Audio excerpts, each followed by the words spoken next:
Вот мы говорим, Америка плохая, Америка против нас. Но если мы посмотрим даже без лупы, Америка, она, вот она аж где, да? Ну да, здесь Аляска, мы чуть-чуть тут соприкасаемся, но это как бы в меньшей степени нас волнует. По большому счету Америка здесь, а мы здесь. И мы, как бы вот к нам приезжал недавно товарищ Си, и мы в надежде, что товарищ Си нам поможет, а вот возникает вопрос, что мы-то с Китаем-то как раз-таки граничим. Тут и Монголия это достаточно слабенькая, и такая вот она шаткая, у нее положение в любой момент, если Китай захочет, он ее слопает. И здесь вот тут какой-то кусочек мы с ним соприкасаемся. И здесь не получится ли так, что если вдруг ослабнет Америка, то станет мощный Китай, и у нас будут неприятности, потому что есть спор северных территорий, во-первых, которые еще царская страна, царская Россия немножечко забрала у Китая. Ну, знаете, есть такой фильм «Унесенный ветром». Его очень любит моя жена, поэтому я его тоже смотрел. И там есть такая фраза у главной героини Скарлетт О'Хара. Она говорит: об этом я подумаю завтра. Вот сейчас, когда Запад нас фактически собирается уничтожить, а Китай, понятно, в своих интересах, понятно, не там уж мы же не наивные с вами, да, но протягивает руку и помогает. Ну, конечно, надо дружить, надо сотрудничать, но понимая, что в мире политики, армия и флот, вот еще экономика, да, главные союзники. Еще добровольцы. Да, если уж коснулись Монголии, ну, которая достаточно большая, то действительно когда-то это была провинция Китая под названием Внутренняя Монголия, после чего там начались определенные, скажем так, центробежные силы начали работать. И Николай II этот процесс должен был завершить. То есть часть китайской территории тогдашней должна была получить в определенной степени независимость. Но это было реализовано уже при советской власти, и Сталин в том числе подписал определенные соглашения с Китаем, еще Чан Кайше, уже потом и Мао Цзэдун. И сегодня Монголия – это независимое государство, но по сути Монголия действительно была создана Россией. Я не думаю, что у Китая есть какой-то очень большой интерес к Монголии. Это просто историческое наследие, которое на сегодняшний момент есть. Но не слышно каких-то слов со стороны Китая, что Монголию надо ему обязательно как-то вернуть. А вот Тайвань, который находится вот здесь вот Китаю очень вернуть надо. И почему, мы с вами, дорогие друзья, здесь на карте увидим. Потому что, собственно говоря, нахождение проамериканской власти рядом с территорией Китая очень и очень опасно. Нет, ну про Тайвань еще стоит отметить, что до 1949 года он был японским. Да, конечно, но недолго. Ну да.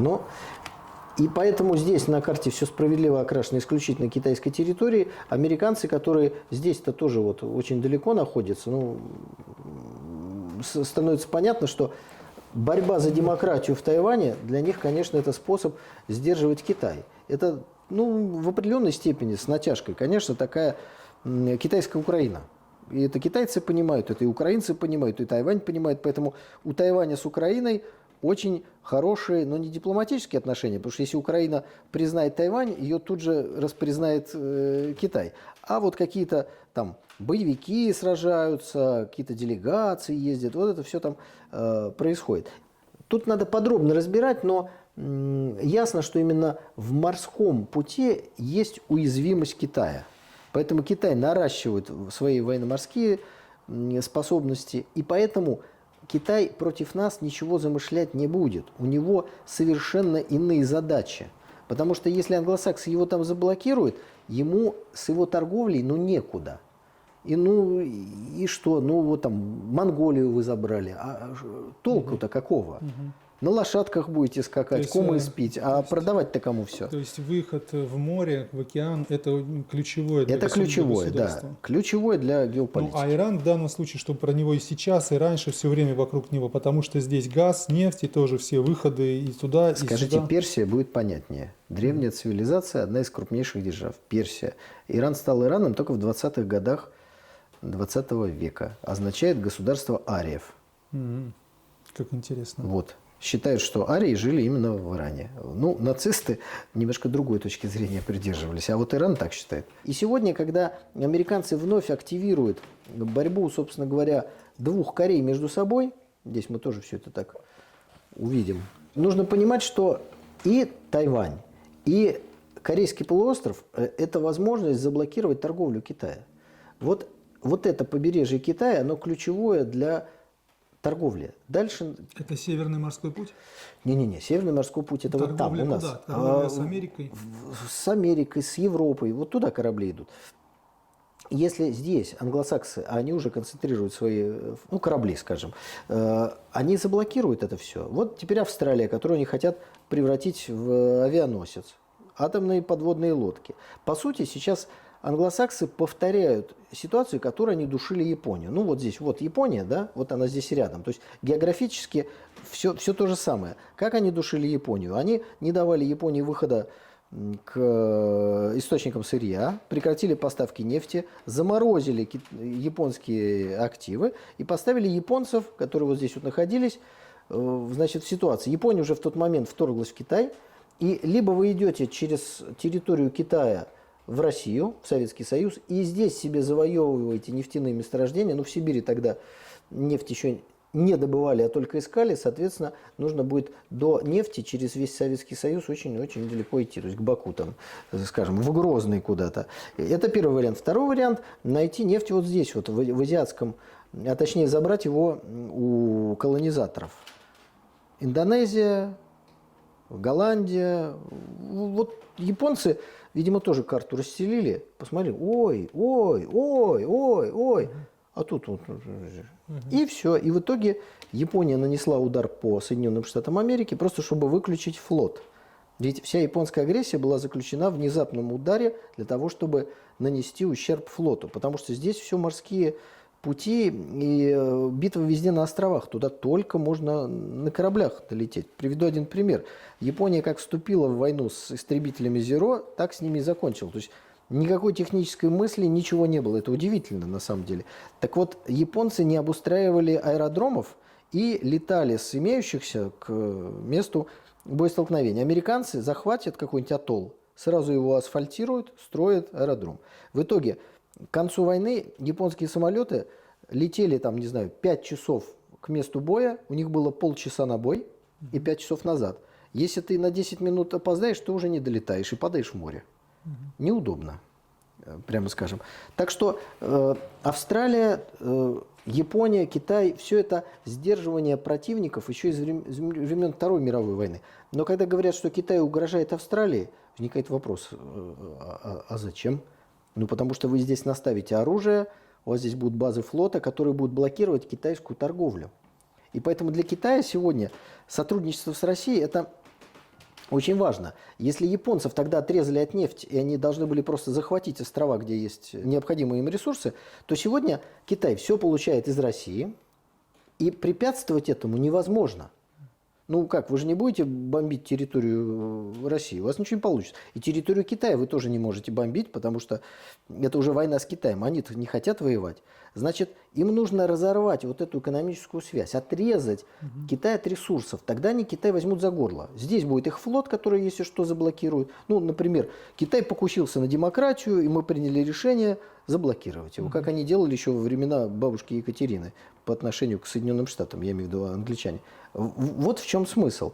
Но здесь нам нужно строить железные дороги, расшивать это все, потому что чтобы поток товаров и всего был очень важен. Кроме того, через территорию России товары в Европу китайские, потому что если здесь блокируют, Европа остается без китайских товаров. Ну, конечно, Северный морской путь, но сейчас-то принятие Финляндии в НАТО – это что такое? Это попытка заблокировать Северный морской путь. Поэтому сотрудничество России и Китая сухопутное – это вот сейчас главная боль англосаксов. И лечить они собираются одним простым способом – гильотинированием. Просто отрубить России голову и пересадить ей другую. Либеральную, прозападную, козыревскую, который сказал: слушайте, а мы не будем вам продавать. Вы плохие, все, не будем вам продавать, все обратно, северные потоки, там, все туда, а сюда ничего. Ну и следующий шаг – столкнуть нас в войне с Китаем, и все. Ну да, я просто, вот, глядя на карту, очевидно, что Китай-то он на самом деле просто в окружении врагов. Потому что здесь, ну вообще там в Юго-Восточной Азии, там все друг друга ненавидят. больше всего Но в ненавидят Европе японцев. тоже не очень, я бы сказал. Ну да, но там прям вот все очень-очень. То есть и Китай это еще важно, да, они же получали из Арабских Эмиратов газ, нефть танкерами перевозили, а тут и... Не, ну вот смотрите, мы сейчас не будем уж там рисовать точно, как там маршруты судов идут. Мы не специалисты, это не важно. Важно, что когда речь идет о морских путях, то тот, у кого самый мощный флот, тот и блокирует. Англичане всегда блокировали, потому что у них самый сильный. Сейчас флот НАТО, в основном Соединенные Штаты, Великобритания, добавили туда еще Японию, и все. Ну И да, всё. и получается Китай, вот, ну, насколько он самостоятелен, если он в окружении с Индией, они воюют, тут с Японией, действительно, даже Сингапур, вот они все против Китая, даже с Вьетнамом у них была война, с Кореей, там вот сейчас вот, кстати, вокруг Кореи, там что-то там... Ну, соседи всегда воюют, это, к сожалению, такое случается. Просто Китай, он выглядит мощным экономически, у него наращиваются сейчас военные возможности. Но откуда программа строительства флота большая у Австралии, казалось бы, чтобы совокупный флот стран НАТО Аукуса был больше, чем китайский. Это значит, в любой момент можно заблокировать. Создаешь провокацию и блокируешь. Ну, правильно, из этого можно сделать вывод, что если страна вошла в НАТО, значит, она отдала свой суверенитет. Ну, она не конечно. принимает своих решений. Ну, Австралия, действительно, зачем Австралия, да? Но она здесь, но она в страна НАТО, но там каким-то образом она еще там с Лондоном А связана. Японии зачем в НАТО? Ну хорошо, вот здесь есть большой Китай. Чем Китай угрожает Японии? Это Япония Нет, ну, у них там высаживалась в Китае и убила 31 миллион Нет, там у китайцев. них и спорные территории, какие-то островочки. Слушайте, эти какие-то. островочки, это, знаете, две Скалы. скалы в океане. Да, То есть да. ради них с Китаем воевать, что ли? Ну, Ну, то есть это просто повод. Ну, у Японии есть и с Кореями, причем с обеими. Потому что каждый из Корей не признает другую и говорит, это наша скала. В чем смысл еще раз поссорить Северную Корею и Южную? Все уже забыли, в 2019, по-моему, году, а может даже позже, значит, Южная и Северная Корея встречалась, подписывали меморандум, даже уже говорили, сейчас объединяться, уже Трамп там башню будет строить. Ну, чушь, конечно, полная. Они сюда подтаскивают атомные лодки и говорят, что теперь будут ставить их прямо вот, значит, у южнокорейского побережья. То есть блокада флотом вот этих всех гаваней турецких, прошу прощения, китайских, да, вот это все блокировать. А Тайвань блокирует тоже здесь. Если вокруг Тайваня вы поставите американские суда, то все, остается, ну, вот это все должно быть перекрыто. Китай Есть в окружении. определенные узкие места, не обязательно, так сказать, вдоль побережья, и все. Вот плавайте вот здесь, вот, а дальше не пойдете. Все. То есть поссориться-то можно со всеми очень быстро. Вот как Финляндия. Вместо российских туристов построим забор. Молодцы, конечно. Так что вам это принесет в итоге? Поэтому карту, дорогие друзья, всегда нужно смотреть для того, чтобы понимать. И смотрите, что интересно. Вот Европа, да, вот это вот Евразия. Европа вообще маленькая. Здесь Китай. Вот здесь все происходит. А это только еще маленькая часть мира. Еще вот там, то бишь здесь, Соединенные Штаты Америки, здесь еще огромная Латинская Америка, здесь Канада, а Канада это та же самая Великобритания, и еще огромная Африка. То есть мир безграничен и очень-очень большой. И когда нам говорят, что весь мир против, это вот это вот что ли, да? Давайте вот Ну, мы где-то, посмотрим, да, давайте вот мы посмотрим, кто где- там против. Посмотрите, где там этот Боррель, который Где недавно там, сказал, да. что кто не с нами, тот против нас. Где вот этот Брюссель? Давайте его Слушайте, я найдем. не знаю. Вот лупа не того размера, чтобы я увидел А Брюссель. вот, я наш, вот эта желтенькая точечка, вот она, вот этот Брюссельчик. И вот он, и вот этот Брюссельчик приезжает, да, куда-то в Китай, да, вот недавно, и говорит такой, ну, короче, кто не с нами, тот вообще против нас, потому что мы тут с Брюссельчиком посмотрели и все увидели. Вообще, мне кажется, что наши либералы картами не пользуются. Потому что когда говорили, что надо России вступить в Евросоюз, всегда хотел ставить. Ну как, вот большее может вступить в меньшее. Ну как? Не хочется спросить, по частям, что ли? Ну, потому что любой, кто видит карту, понимает, что Россия не может вступить в Евросоюз просто вот территориально. Ну да. Ну и потом, опять же, все-таки мы говорим о том, что ну, вот в Латинской Америке, наверное, несмотря на то, что здесь вот такая огромная Бразилия, но нет здесь достаточно там армии и флота для того, чтобы отстаивать свои интересы. Эти Фолклендские острова, помните, с Аргентиной, сколько там длилась эта история, совсем там 2-3 дня, по-моему, и все на этом закончилось. В Великобритании, когда заявила свои права на эти Фолклендские острова, да, где вот она, вот опять же, вот тут. Вот тоже тут. чуть-чуть, Денис Николаевич, чуть-чуть по-другому. Великобритания давно заявила, забрала себе, Аргентина там был такой военный режим, он решил, что Англия забыла о временах былой доблести, просто высадились на острове, явочным порядком захватили. Великобритания взяла, вот отправила вот сюда вот флот, выбила оттуда, и, собственно говоря, все. Потом провели референдум. Естественно, там число жителей, ну что, 2000, вот так вот, чтобы было понятно, да, цена вопроса. Это не то, что там нефтяные вышки или еще что-то. Там одни пингвины и 2000 людей живут, и все. И в итоге все, референдум все признали, сказали «да».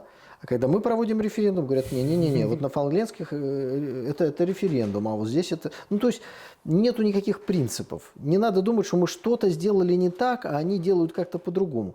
Право силы, вот и все. Больше ничего не доминирует и никогда да, не в доминировало. этой связи, опять же, вот мы смотрим, да, уязвимость, насколько уязвим Китай, да, и отсюда, и отсюда, и отсюда, и вот прям буквально в окружении. Но если мы посмотрим на те же Соединенные Штаты, он удивительным образом, ну, единственное, что вот Центральная Америка, да, Америка тоже крайне не любит. А кто угрожает Соединенным Штатам Америки? Им только всю историю угрожала Великобритания, от которой они отделились. Когда-то, ну, первая война за независимость, понятно, они выиграли ее, и все. А потом из Канады атаковали.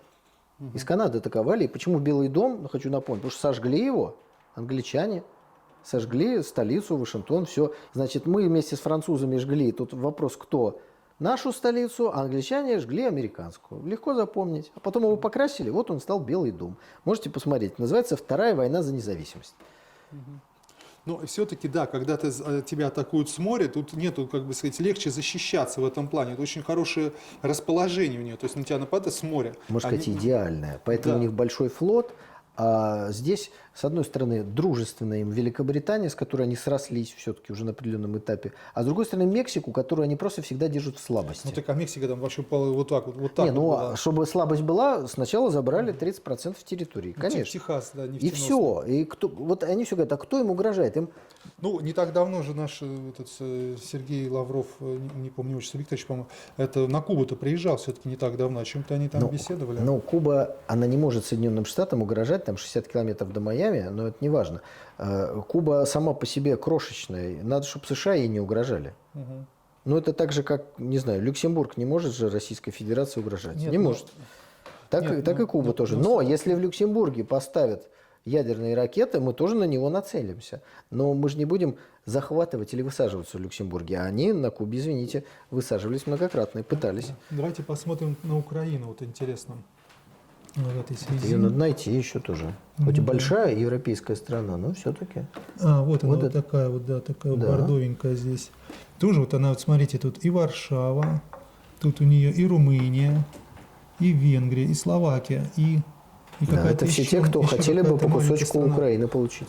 Да, я просто к чему смотрю, к тому, что все-таки здесь есть вот бедное несчастное Приднестровье, малюсенько, и здесь вот есть Одесса, вот если мы посмотрим на Одессу, то есть вот с Одессы, мне кажется, можно уже этими хаймерсами обстреливать Крым, например, да, и поэтому хотя бы вот чуть-чуть вот отсюда нужно забрать, хотя бы, чтобы не обстреливали наши территории. Вот Выход вопрос... к морю – это всегда ключевой вопрос усиления или ослабления любого государства. Ну, Поэтому, если вы хотите, чтобы государство было слабое, у него не должно быть выхода к морю. Именно поэтому товарищ Сталин прорубил коридор к выходу к морю для Польши.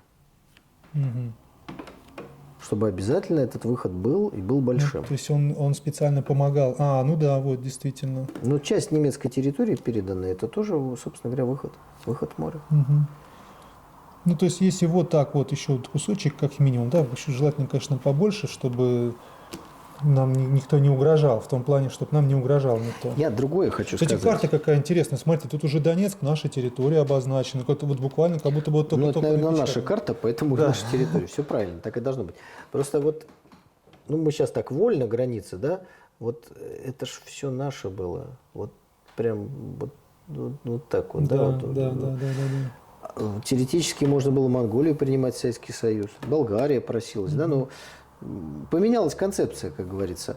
И, может быть, и правильно. Американцы же тоже не принимают всех составов Соединенных Штатов Америки, но определенными территориями, определенными странами руководят и направляют их. Ну вот Сербия, давайте посмотрим. Вот все же говорят об этом, что мы хотим прийти к Сербии, тоже как бы Сербию обижают. Вот где тут Сербия и что нам для этого нужно? А я не знаю, надо ли нам идти к Сербии-то. Нет, я понимаю, что это не нужно. Ну, просто гипотетически, чтобы вот предположить.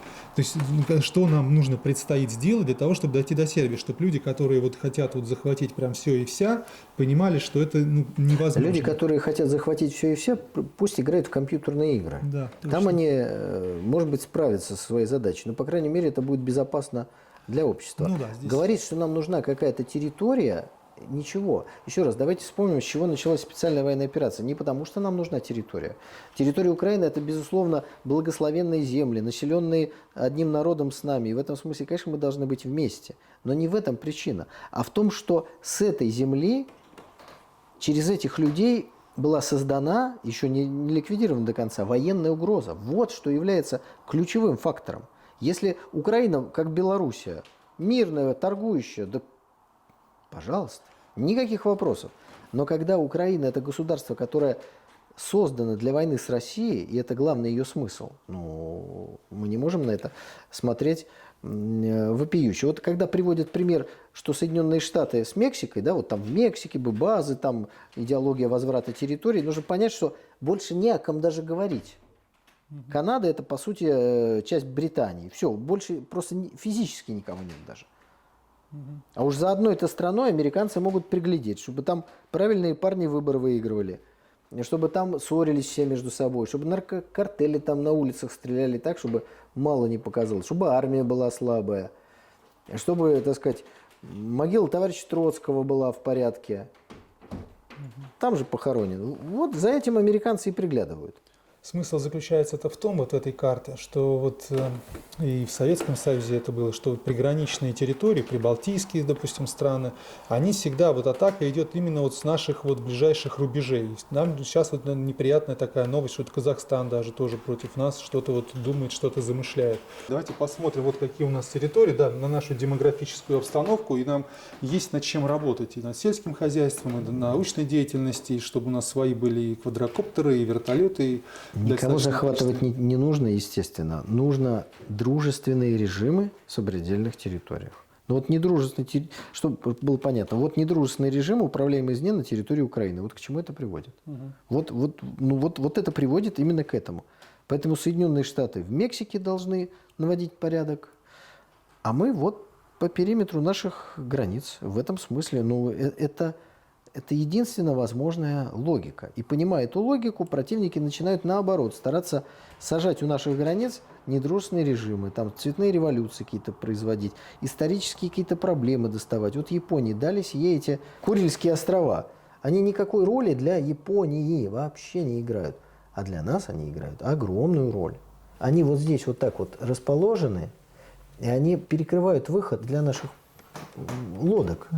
Заходского моря. Ну да, вот здесь вот раз и все, и закрыто. Да, если Япония возьмет их, то получается весь флот наш будет как в этом. Япония не возьмет их никогда, но именно об этом говорит товарищ Сталин в своем выступлении перед общественностью Советского Союза по итогам окончания Второй мировой войны, ну и, соответственно, войны с Японией, 3 сентября 1945 года. Он как раз говорит о том, что Курилы это вот закрывают или открывают, соответственно, выход в океан для флота. Так что есть вещи, которые не озвучиваются, но которые важны. Еще раз, вот здесь Китай, вот Тайвань, совсем чуть-чуть. Где американцы? Когда они говорят, что они будут защищать вооруженным путем, а где будут находиться? Они Японию втянут в войну. Они Австралию втянут в войну. То есть они корейцев втянут в войну. Сами даже воевать не будут, скорее всего. Ну, они расположатся на базах и втянут эти страны в войну. А сами-то будут там. То есть, чтобы в случае гипотетической войны Китай не по Вашингтону бил, а по Сеулу, по Токио, где будут находиться американские солдаты, базы, стрельба и так далее. Поэтому американцы провоцируют очередной военный конфликт, цель задушить Китай. Китай торговлей вырос, значит, надо прекратить китайскую торговлю. Торговля идет морским путем, значит, надо задушить морским путем. В ближайшие годы увидим наращивание морской мощи всех англосаксонских держав, стран НАТО. Отсюда же неразумно там какие-нибудь голландские те самые корабли-то, так сказать. Зачем? Здесь есть Япония. Вот давайте, товарищи японцы, наращивайте. Товарищи корейцы, наращивайте. Австралия, наращивайте. Кто там еще есть? Вьетнам будут соблазнять. Но я думаю, что у Вьетнама хватит исторической памяти улыбаться американцам, но не покупаться на их посулы. Потому что Вьетнам, кто забыл, та же самая история. Был Южный Вьетнам, Да. был Северный Вьетнам. Мы были за северный, а Америка за южный. Конечно, все одна и та же история. И когда вы слышите Южный и Северный, всегда вы там найдете англосаксов. По-другому не бывает. Вон Ирландия, вспомните. Байден до сих пор не может простить американцам Ирландию разделенную. Поэтому Риши Сунака так поднял и чуть-чуть в сторонку отодвинул. Ну, это, ладно, лирика. Ну да, если посмотреть на карту, насколько тяжело, вот любая территория, насколько они витиеваты, вот насколько каждые 5 земли стоило, это всегда были какие-то, наверное, конфронтации, вот как вот, насколько она идет вот криво и вот так вот. Но если мы смотрим на Африку, такое ощущение, что просто вот взяли линейку, так, линеечку, так, оба, не Так и делали. Англичане рисовали. Именно так и было. Черчилль говорил, пока ехал, там на заднем сидении машины нарисовал пару африканских стран. Вот Да. таком елочкой, прям как вот елочкой. Причем резали специально ехал так, в машину, чтобы видимо, проблемы тряслась. были. Ну да, вот раз кочки, там же тоже дороги такие, оп, и пририсовалось там к Судану, там, или наоборот отрезал что-то. Не, ну мы шутим, но в этом как бы мало шутки-то. Именно так и делалось. Но в этой связи, вот действительно, очень давным-давно, ну, Африка показательна, здесь можно вспомнить и британцев и в Индии, и в Китае, и в Пакистане, насколько богата стала Африка, насколько она стала вот мощная, вот развивающаяся Африка и Индия, после того, как столько лет они были колонией, значит, европейских Но стран. Африка пока богатой, конечно, не является. Ну, а я утрирую. Индия явный пример того, как Индия начала развиваться, выгнав англичан. Но опять-таки, уходя, они оставили Пакистан. Вот пример. Разделили и до сих пор ненавидят друг друга люди одной национальности. Разница только в религии. Обратите внимание, на Украине начали ускоренное форсирование создания религиозной розни. Да, ликвидация православия и создание нечто иного вместо него. Для того, чтобы через 100 лет это уже была такая еще и религиозная рознь. Так что они везде действуют по одной и той же методичке. Абсолютно по одной и той же. Ну и самое главное, что нужно понимать, если они куда-то приходят, а там живут какие-то владельцы этой территории, как в Австралии, как в Америке, они их всех уничтожают. Кому повезет, немножечко, те остаются. А так всех под нож. Всех под нож. Да, удивительно, вот такая маленькая, вот казалось бы, да, Великобритания, а она и здесь захватила, и здесь тут... Самая большая страна. Поэтому, когда говорят, что там. Англия там маленькая, это страна, с которой никто не хотел связываться до Первой мировой войны. Потому что самый сильный флот и самая большая территория. Больше, чем у Российской империи, по сути. Поэтому, вот смотрите, маленькая. Правильные, с их точки зрения, реализации принципов. Для того, чтобы им было хорошо, всем остальным должно быть плохо. У нас ситуация другая. Опять-таки, возвращаемся к разговору о социалистическом пути, пути глобализации, который навязывает всему миру. Мы, чтобы люди хорошо жили, а они, чтобы только они хорошо жили, а все остальные плохо. Вот в этом фундаментальная разница. Потому что если они не будут всех остальных ссорить, ну тогда не европейцев начинали с них, то они бы так на своем острове бы там и остались. Ну, это у Дэн Сяопина когда-то спросили, а в чем проблема, самая главная проблема Китая? Он сказал, китайцы, очень много китайцев. И сейчас, вот, кстати, новость прошлой недели, Индия обогнала Китай. В Индии уже больше, хотя Индия там в 3 раза меньше, да, Китая. А в Индии по численности населения обогнала Китай. Это и счастье, с одной стороны, а с другой стороны, это определенные сложности. Когда мы говорили о том, что там вот в Советском Союзе, наоборот, рождаемость всячески поощрялась. Ну почему? Так у нас огромная территория, да? Но когда у вас растет население, все мы неизбежно стареем. И для того, чтобы все время поддерживать вот все эти социальные блага, вы должны тратить все больше средств на поддержание вот этого социального проекта. Поэтому вам нужно больше людей. Больше трудящихся, чтобы они работали, и тогда те, кто уходят на заслуженный отдых, уходят, получают хорошую пенсию. В Советском Союзе пенсия была большая. Как только мы разрушили Советский Союз, у нас как-то пенсии уменьшились, потом стал расти пенсионный возраст, потому что это противоположное действие. Глобалисты, вот они смотрят, как не знаю, такие садисты-садовники. А зачем им пенсионеры, глобальным банкирам? Ну зачем? Давайте лучше эвтаназию ведем, говорят они. Давайте child-free популяризировать. Вот что они предлагают. Они предлагают бесчеловечные методы сокращения населения, потому что с их точки зрения это неправильно. Так вот, сегодня у Китая и завтра у Индии именно эта проблема. Потому что для того, чтобы поддерживать экономический рост, им нужно все больше людей. Сейчас рождаемость, подчеркиваю, просто на 1000 человек, на 1000, не в целом по стране, а на 1000, в Китае меньше, чем в России. Меньше. Не, ну у них там была программа «Одна семья, один ребенок». Сейчас отказались. Меньше, потому что пришел достаток западный. Давайте для себя поживем. И все. Ну, действительно, куда ни поедешь, даже у нас И в рождаемость, городах везде китайцы. рождаемость падает. То Даже есть в Калининграде. у Китая в перспективе, ну сколько там, 30-40 лет, 1 200 000 000 пенсионеров. Не, ну здесь Это вот серьезно. опять же напрашивается вопрос. Вот этот вот пришедший из Китая коронавирус, это рукотворное средство, может быть, для того, чтобы было меньше китайцев действительно? Это, безусловно, рукотворный вирус. У меня в этом никаких сомнений не было с самого начала, я об этом всегда говорил. Но речь не только о Китае, речь о всем человечестве. Пока нет такого вируса, от которого бы умирали только там Нет, русские, он китайцы или еще кто-то. Там его впервые обнаружили. Просто это там А было. это для того, чтобы Китай все время ассоциировался с чем-то плохим. Китай – это плохо, Россия – это плохо. Это не только демократия или тоталитаризм, а это еще, вот, знаете, там что-то все грязное, что неправильно. Поэтому и происходит там. Но если бы у англосаксов было биологическое оружие, способное убивать людей по этническому принципу, они бы уже давно его применили. И, конечно, в первую очередь против Китая, который их в этом смысле пугает. Но у них такого оружия на сегодняшний момент нет. Поэтому просто запустили какую-то штуку, благодаря которому постарались разрушить мировую экономику и в первую очередь нанести удар по экономике Китая. Ну и, конечно, сложно оценить, сколько людей умерло от паники, сколько умерло реально от коронавируса, сколько умерло от того, что они маски носили и дышали углекислотой. Одних от других, от третьих очень сложно отделить. Но обратите внимание, вся эта эпоха длилась 2 года почти. Сейчас прям забыли, как будто не было. Как будто не было. А я напомню вам, как мы близки к этому. 15 января 2022 года. То есть за месяц с небольшим до начала специальной военной операции в Госдуме должны были рассматривать закон, который запрещал бы непривитым заходить в магазины. Сейчас это кажется, как будто это было, не знаю, при бабушке Екатерине. Это вот и одна эпоха сменила другую.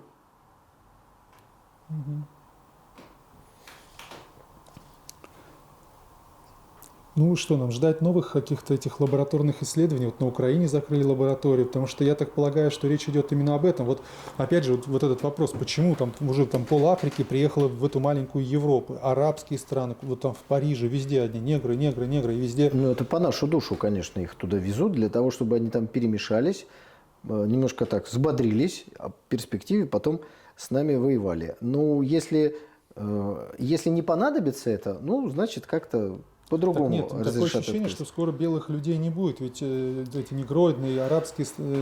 Денис Николаевич, глобалисты не мыслят расами, национальностями и так далее. Они мыслят категориями вечности, категории доминанты и все. Вот это. Если, не знаю, немцы доставили им дважды проблемы, давайте сделаем так, чтобы немцев не было, перемешаем их. Русские не дважды, а 100 раз доставили проблемы. Давайте тоже их постараемся как-то перемешать. Они мыслят категории глобальными. Им все равно, какой будет цвет кожи, какой будет разрез глаз, какая будет культура. Лучше, чтобы никакой не было. Проще тогда будет мозги всем пудрить. Вот что, собственно говоря, происходит. А что касается, будут ли какие-то лаборатории, новые биологические изобретения, в кавычках, конечно, будут. Это же оружие. Ну вот если я вас спрошу, а будет изобретено какое-то новое оружие? Ну вы, конечно, скажете «да». Ну, потому что над этим работают, в это вкладывают огромные деньги. Это может быть, как у американцев в 1945 году, поводом мир застроить под себя. У нас есть бомба, у вас нет, слушайте нас. Так что, конечно, будут. А поскольку биологическое оружие является вообще частью вооружений, то будут работать, к сожалению, и в этом абсолютно бесчеловечном направлении. Потому что желание вылечить болезнь, к сожалению, очень сложно отличить от желания сначала ее создать. И вот в этом-то и есть проблема.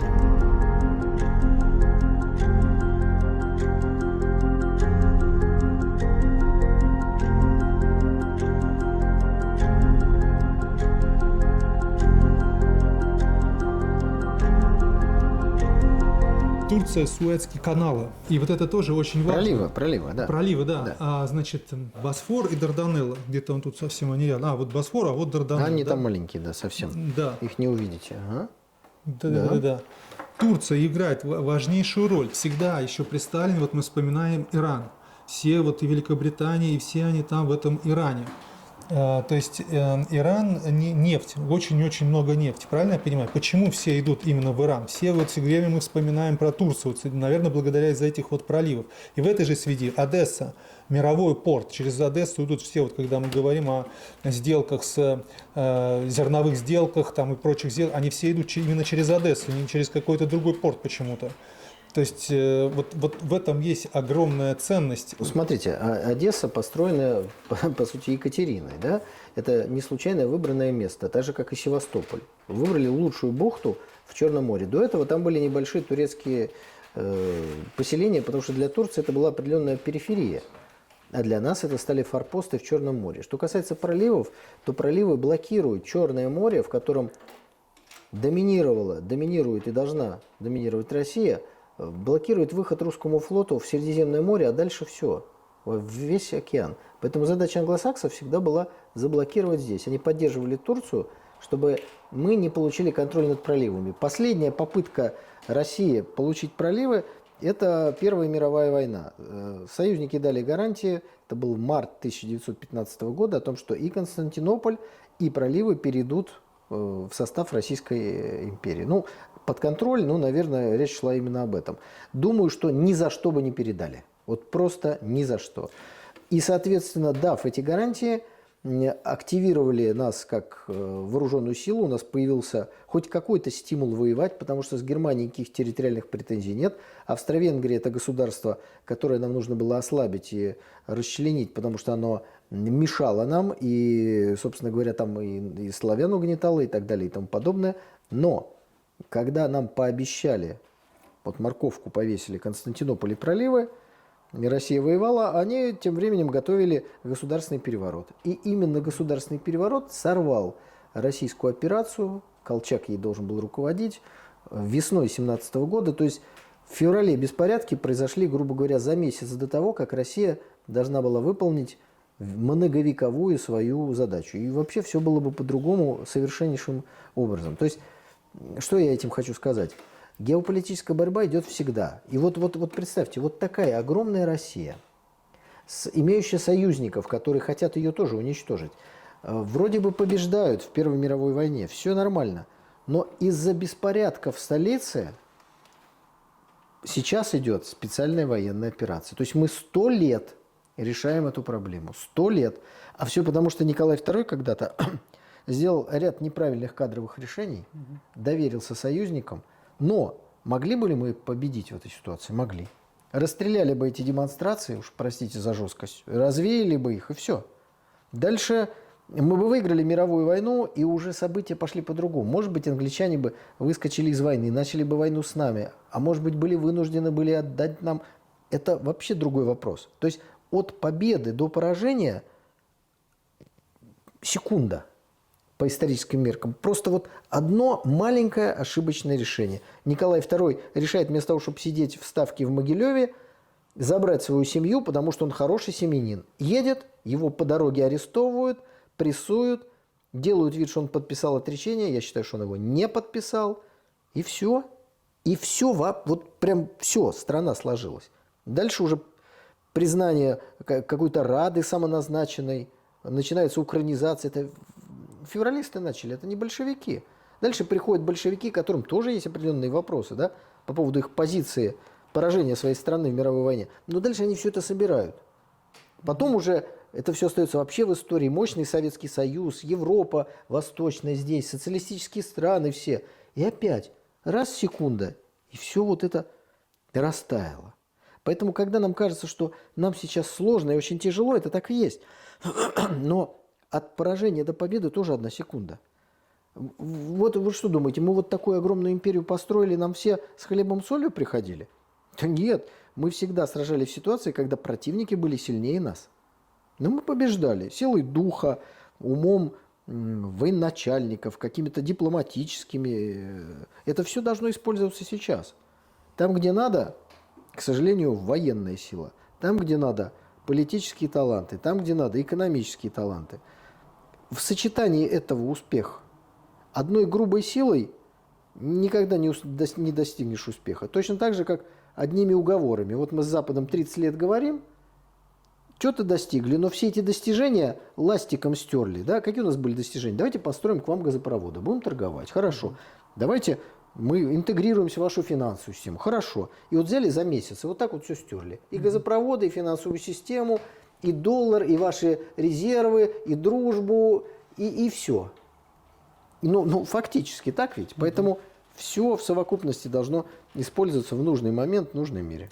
Ну, вот да, можно сделать вывод, что Европа, она настолько зависима и уязвима, теперь уже, наверное, от воли там, Америки или каких-то глобального правительства, что она сама себе делает хуже, и она это понимает, и уже там мигрантов много, их нужно кормить. И это с Россией вот эти налаженные отношения ломаются, и предприятия в Америку увозятся. То есть она какая-то вот такое ощущение, что она просто как какой-то вот уже боксер, который уже лежит, а его все бьют и бьют. Ну, так сказать, такое в истории Европы бывало, но сейчас кажется, что боксеру врезали уж совсем под дых, можно сказать. Да, но вот, значит, при Елизавете наша русская армия подошла к Берлину, и тут вдруг Елизавета умирает, а ее сынок Петр I говорит: ой, извините, это мы случайно, все, что мы вас забыли. Петр III. Да, умирает, приходит к власти и говорит: ой, извините, это мы так нечаянно, все, что мы вас завоевали, возьмите. И вообще, кстати, обращаясь к русскому королю, там в беседе есть такая информация, что он говорит: а давайте вообще мы будем вашим вассалом, ведь вы же Пруссия такая вот мощная, такая, а мы-то там деревня деревней. И Екатерина II, увидев это, соответственно, его немножко свергла. И будучи немкой, она сделала для России ничуть не меньше, чем вообще сделала что-то хорошее, в отличие от русского Петра III. Давайте небольшое пояснение. Дам такую маленькую историческую справку.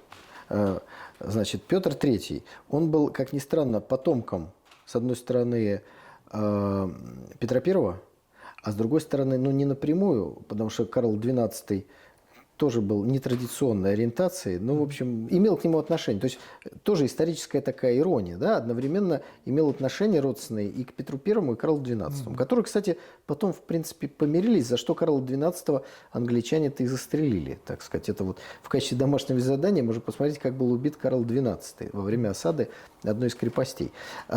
Дальше Петр III, он был племянником Елизаветы, сыном ее сестры. И воспитывался он в Пруссии. И поэтому получился из него такой немец. И не получал он никакой радости от того, что он стал российским императором или вот-вот станет. И отсюда у него было вот то, что если бы он не учился и не воспитывался в Пруссии, мы бы назвали идолопоклонничеством перед Западом. Да, Иосиф Виссарионович на эту тему много говорил. А здесь получилось, взяли немца, у него хоть и мама русская, привезли в Россию, а ему все не нравится. Вот все ему не нравится. Но Екатерина-то вообще стопроцентно немка. Ее привезли в Россию, она поняла, это шанс, это здорово, это хорошо. Но она 18 лет ждала терпеливо вот эти притязания Елизаветы. Конечно, но она стала русской императрицей, не просто русской императрицей, не просто русской, она стала одной из лучших. Мы ее любим же, и нам все равно, что она немка. То есть можно быть немцем, но стать русским царем. Есть теория, что вообще-то там в Германии тоже славянских племен там очень много.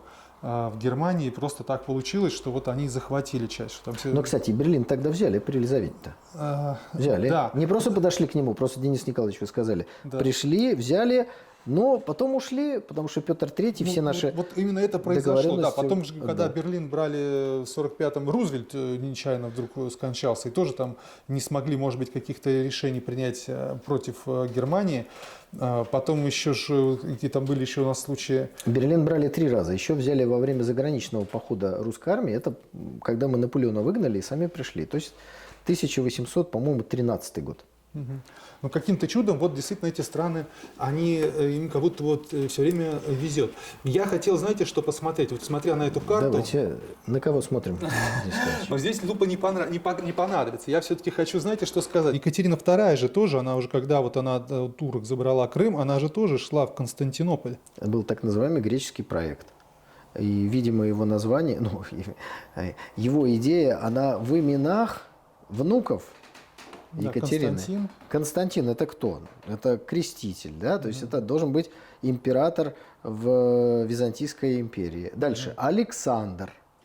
До этого-то Александров никаких не было. Почему вдруг греческое имя? Потому что тоже, кажется, мало ли что с Константином случится. А у нас еще Александр есть, пожалуйста. Вот откуда Но все это тоже у него берется. не получилось вот почему-то. Вот все какие-то вот препоны. И сейчас вот по сути так вот по Европа большому не счету, дала. да, вот ну, опять мы потихонечку какими-то ну, тяжелейшими там вот маленькими шажочками тоже мы идем вот в эту сторону. И поэтому, наверное, они так все против нас, вот, чтобы не дают нам дойти до Денис Дарданелл. Николаевич, понимаете, они же тоже играют. Мы же не так, что, знаете, такая, как бы вот футбольное поле, и там бегает одна Екатерина со своим греческим проектом, а все остальные просто замерли, как в некоторых фильмах. Они тоже голы забивают, у них свои проекты какие-то. Их проект оказался более сильным. Николай I пытался то же самое реализовать. Он добился независимости Греции. Убили наследника, ну, не наследника, но того, кто должен был руководить Грецией. Все подробно сейчас в книге об этом рассказываю, история терроризма. И Это ваш получилась новый- проанглийская Греция. Да. То есть, когда не получается у них по-хорошему, они террористов достают. Ну, так мы и сейчас это видим. Все то же самое. Глядя на эту карту, вот, давайте вот мы с вами обязательно встретимся, скажем, там, через 10 лет. Вот как вы думаете, как она может измениться? Я думаю, что никаких глобальных изменений на ней не будет. Будут изменения, которые мы с вами должны будем смотреть вот в То есть это. Иначе мы их не увидим. Княжество, да. Ну, я вот нашел такую информацию, что когда в 90-е Советский Союз развалился и было все плохо, Германия очень помогала Советскому Союзу, ну, уже России тогда, потому что Россия нужна и даже той же Британии в какой-то момент мы в их зоне их интересов, чтобы как противовес Америке, как противовес Китаю, чтобы в какой-то момент нас травить. Это и есть политика и умение политики. Но надо пояснить, что когда мы говорим об изменениях вот таких, здесь вот в лупу, например, исчезновение достаточно крупного европейского государства, как Украина, чтобы понять какое-то изменение конфигурации карт, тоже понадобится лупа. То есть это все глобальные изменения для телевизионного экрана, а для большой политической карты мира это...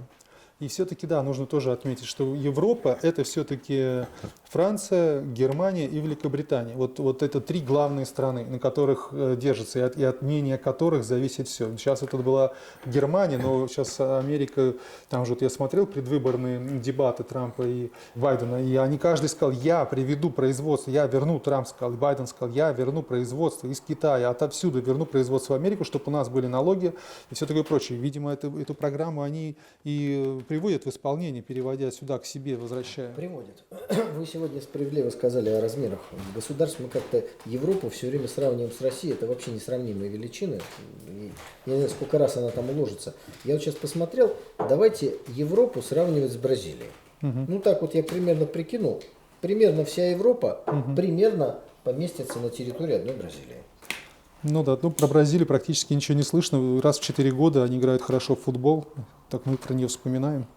Ну, сейчас мы вспоминаем чаще, потому что они переходят с Китая на юани, потому что БРИКС активную роль играет, потому что там пришел новый президент, который, кстати, разрушает миф о том, что какие-то авторитарные режимы объединяются против демократии. Никто же не спорил, что там демократия в Бразилии, да? Был проамериканский президент, он проиграл, пришел другой. Демократия. А с кем Бразилия? Ну, вот. Но это тоже интересно. В этих Бразилия, Индия, Китай, Россия. И Южная Россия, Африка еще. Ага. Южная Африка здесь. Ну да, еще это тоже интересно, ведь Индия с Китаем, у них постоянно какие-то вот, непонятки, перестрелки и прочее. Но все-таки они объединились в какой-то момент для общего блага, как нашли в себе мудрости. Англосаксы будут стараться разъединить. Риши Сунак определенной наружности – это Индус. комплимент индусам. Да, вот смотрите, мы вас как бы уважаем. Ага, точно. Конечно. А не потому, что он там очень умный или у него большие деньги. Он вообще похож на какого-то школьника, такой стеснительный, да, в очках и говорит лозунгами. Пришел бездомному, наливает похлебку и говорит, тебе надо там... Ну какой-то он такой. роботизированный, я бы сказал. Ну да ладно, бог с ним. Ну, мне кажется, мы с вами все осмотрели. Антарктида пока, слава богу, демилитаризована. Вот. Что еще важного? Ну вот, наверное, стоит вспомнить, что здесь все-таки мы с Америкой граничим. И когда-то товарищ Сталин вот здесь, вот, там на крайнем севере, размещал целую армию. Чтобы в случае, не дай бог, начала войны с Соединенными Штатами Америки, чтобы она вышла на Аляску и там как-то угрожала американцам. Но это тот сценарий, который никогда не был осуществлен, потому что потом мы испытали свое ядерное оружие, и, в общем, эта армия там нам стала уже не сильно нужна. Ну, с Аляской тоже интересная история. Там же так вот, если поднять документы юридические, то возникают вопросы ее принадлежности. Ну, вот то, что я читал по этому вопросу, у меня вопросов о принадлежности не возникло. Продано, не в аренду дана. Но мы с вами понимаем, что любые вопросы пересмотра территории и так далее, они всегда зависят от соотношения сил, а не от какой-то якобы существующей правоты. Но на сегодняшний момент ну, я не вижу никакого мотива для того, чтобы педалировать тему Аляски. Но, с другой стороны, мы уже и так поссорились с Соединенными Штатами Америки. Но каких-то юридических аргументов, по крайней мере, в тех книгах, которые я читал по этому вопросу, я там не нашел. Все-таки, дорогие друзья, для нас вопросы принципиальные сейчас вот здесь. Вот ну, здесь. Я бы даже сказал, что наши вопросы, наверное, все-таки вот здесь вот где точечка под названием Москва. Потому что поднимать там сельское хозяйство, вот недавно Грудинин выступал, такие интересные вещи, говорит, что есть нам внутри страны над чем работать, да, если у нас будет экономика развитая очень хорошо, то и военная, соответственно, мощь у нас будет достаточно сильная. Выдержать вот эту долгую войну, это нужна сильная экономика. Справедливости ради я скажу, что в Московской области сельское хозяйство очень хорошо развивается. Ну, это действительно так. Но справедливости ради я хочу сказать, что вот я как предприниматель могу сказать, что вот, например, во время коронавируса нам дали субсидию, даже не попросили ее обратно, достаточно крупная сумма, то есть нас поддержали очень хорошо. Также я хочу сказать, что сейчас, причем так, нам дают кредит под 1%, всего-напросто 1%. Нам вот, сейчас вот мы документы нам запросили, вот сегодня мы эти документы, сейчас бухгалтерия этим занимается. Здорово. Да, 1%, но у нас несколько предприятий, поэтому это производство, у нас производство под 1%, а еще там 2 предприятия, там под 3%. Но сравнивать с тем, что мы брали там под 12%, это очень хорошая поддержка. Разумно, надо в первую очередь поддерживать производство, да. В первую, а дальше уже вот, так сказать. Да, ну просто, может быть, это никто не говорит и никто этого не знает. Работа идет, и в Москве она тоже идет. И сейчас действительно, вот хотел бы спросить у вас, есть ли, какие вы видите, вот я их назвал, плюсы все-таки от СВО? Слушай, ну главный плюс мы с вами уже назвали, это когда вот эта пелена с запада, нет, пелена это с нас, с наших глаз, а с запада вот это все, грим упал. Ну вот это самое главное, вот мир стал таким, какой он есть. И вот, ну сейчас, мне кажется, еще раз, у меня есть друзья разных политических взглядов, но у подавляющего большинства у них такое, ну кто был больше либералом, у них просто разочарование в Западе. Да блин, а как, что так можно? То есть, а как это? Вы же нам... Ну вот это вот. Все, когда ты понимаешь, как устроен мир, ты сделал первый шаг к решению проблем. Потому что если ты ее не осознаешь, тебя можно крутить, вертеть и обманывать. У нас огромное количество проблем возникло от того, что мы неадекватно в силу разных причин воспринимали мировую политику. Вот теперь все понятно. Осталось докручивать детальки. Не идеализировать Китай, не называть союзником тем, с кем у тебя нет союзного договора подписанного, вспомнить нашу историю. Ну и, конечно, понимать, что экономика – это лучший способ для решения задач. Но иногда бывает, как сказал Карл Клаузевиц, продолжение политики иными средствами. Война. Ну вот это, увы, это так. Ну, все-таки нужно понимать, почему мы все так думали, потому что нам это говорили по телевизору, по радио, а теперь уже и в каждом телефоне вот эти вот частные компании, коммерческие частные компании, удивительным образом, тоже определенную карту можно написать, и она вся будет цвета Америки, я полагаю, вот этот вот YouTube, например. Хотя Китай, да, он будет желтеньким, так и останется. В Китае свои собственные ютубы, тиктоки и мессенджеры и прочее. Там тоже там WhatsApp, не знаю, и прочие вот эти вот запрещенные уже становятся организации. И мы их смотрим, оно приходит мне в предложку, даже я вот только открыл, а мне уже в предложку приходит то, что вот это кто-то считает, что я должен посмотреть. Наверное, это был сам, не знаю, кто там, Гейтс, ну, Джобса уже нету, кто-то вот мне в предложку это подсовывает. Как вы думаете, кто вот, когда я открываю YouTube? Американские спецслужбы.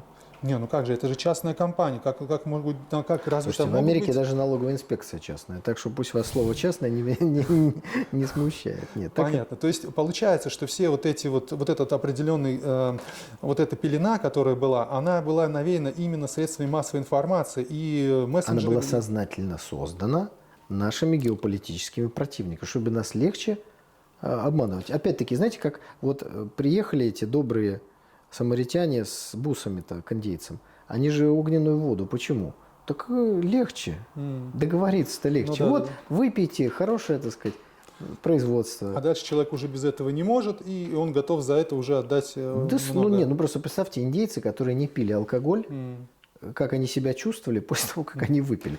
Договоры, наверное, подписывались на ура. А что такое договор? С индейцем, который писать не умеет. Пальчик вот сюда приложи, а там какие-то буковки. Он же прочитать не может. Говорит, ну что, ты нам не доверяешь, что ли? Мы тебе зеркальце еще одно подарим. Давай. Ну, раз, все. Ну, в данном случае нам, наверное, стоит полагаться только на свою память. Пока что Рутуб, не знаю, как Рутуб хорошо работает. Плохо. Ну вот, пока нет Плохо. у нас своих вот этих вот мощных, я надеюсь, над ними сейчас работают. Нам нужно самим иметь долгую память и с нашим детям, внукам говорить о том, что на самом деле, как это все происходит. Потому что у меня подозрение, ведь это же вся история, она действительно, как вы говорите, повторяется, и она опять может повториться. И опять через там, 70 лет мы поверим, что западные ценности – это что-то святое, это что-то такое светлое и доброе, и они хотят нам всем только добра и ничего другого. И по телевизору нам, наверное, об этом опять покажут. Нам нужно иметь свою память все-таки. Вот это абсолютно правильно вы сказали. Предлагаю на этой оптимистической ноте рассмотр исторической карты и политической карты мира и закончить. Последняя наша встреча, ну, я не скажу, что произвела фурор, но очень много было просмотров.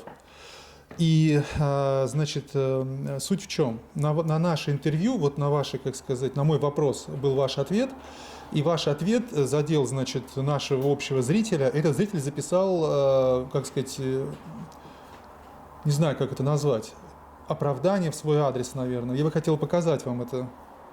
Ну, вот сначала давайте, чтобы мы все поняли, о чем речь, я вам покажу то, что вы сказали, и что вызвало, ну, ответную реакцию, так скажем. Галкин тоже за деньги может сказать, но в Галкине чувствуется какой-то еще идеологический тоже заряд несогласия со своей страной. Героям слава!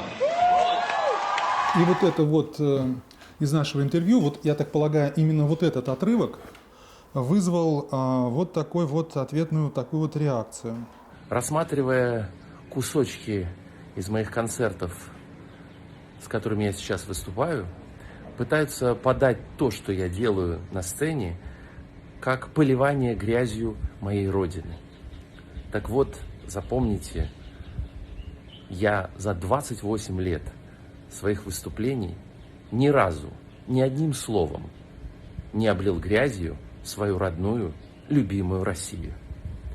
Все эти 28 лет я пародировал политиков, высмеивал лживых, жалких пропагандистов и коррумпированных чиновников, которые обворовывают мой русский народ. И я имею, как сатирик, на это право. И буду это делать, как делал и раньше. Мои выступления ничем не отличаются от всех тех выступлений, которые были в многочисленных городах России за все эти годы. Я думаю, вы найдете тому много подтверждений и свидетельств в Ютубе. Я всегда был за народ. Не за звание, не за подачки с государственного стола, а за народ. Так вот и я и сейчас хочу, чтобы мой российский народ жил в мире, в богатстве, а не в нищете и в изоляции. Поэтому я своим юмористическим словом и делом, так как могу, буду высмеивать тех, кто стоит на пути развития моей любимой России. Спасибо. Посыл понятен. Вот что вы скажете, что он говорит, что он белый, пушистый, хорошенький вообще? Ну, Максим Галкин актер. Он умеет играть, умеет читать тексты, подавать его с эмоциями. Это и есть профессия актера. Ей он владеет хорошо, но что касается понимания более серьезных процессов, у него оно отсутствует, как и совесть. Потому что он ярко, с эмоциями говорит о том, что он, как вы справедливо, Денис Николаевич, говорите, белый и пушистый, а на сцене повторяет бандеровские лозунги. Ну, это примерно как Хайль Гитлер.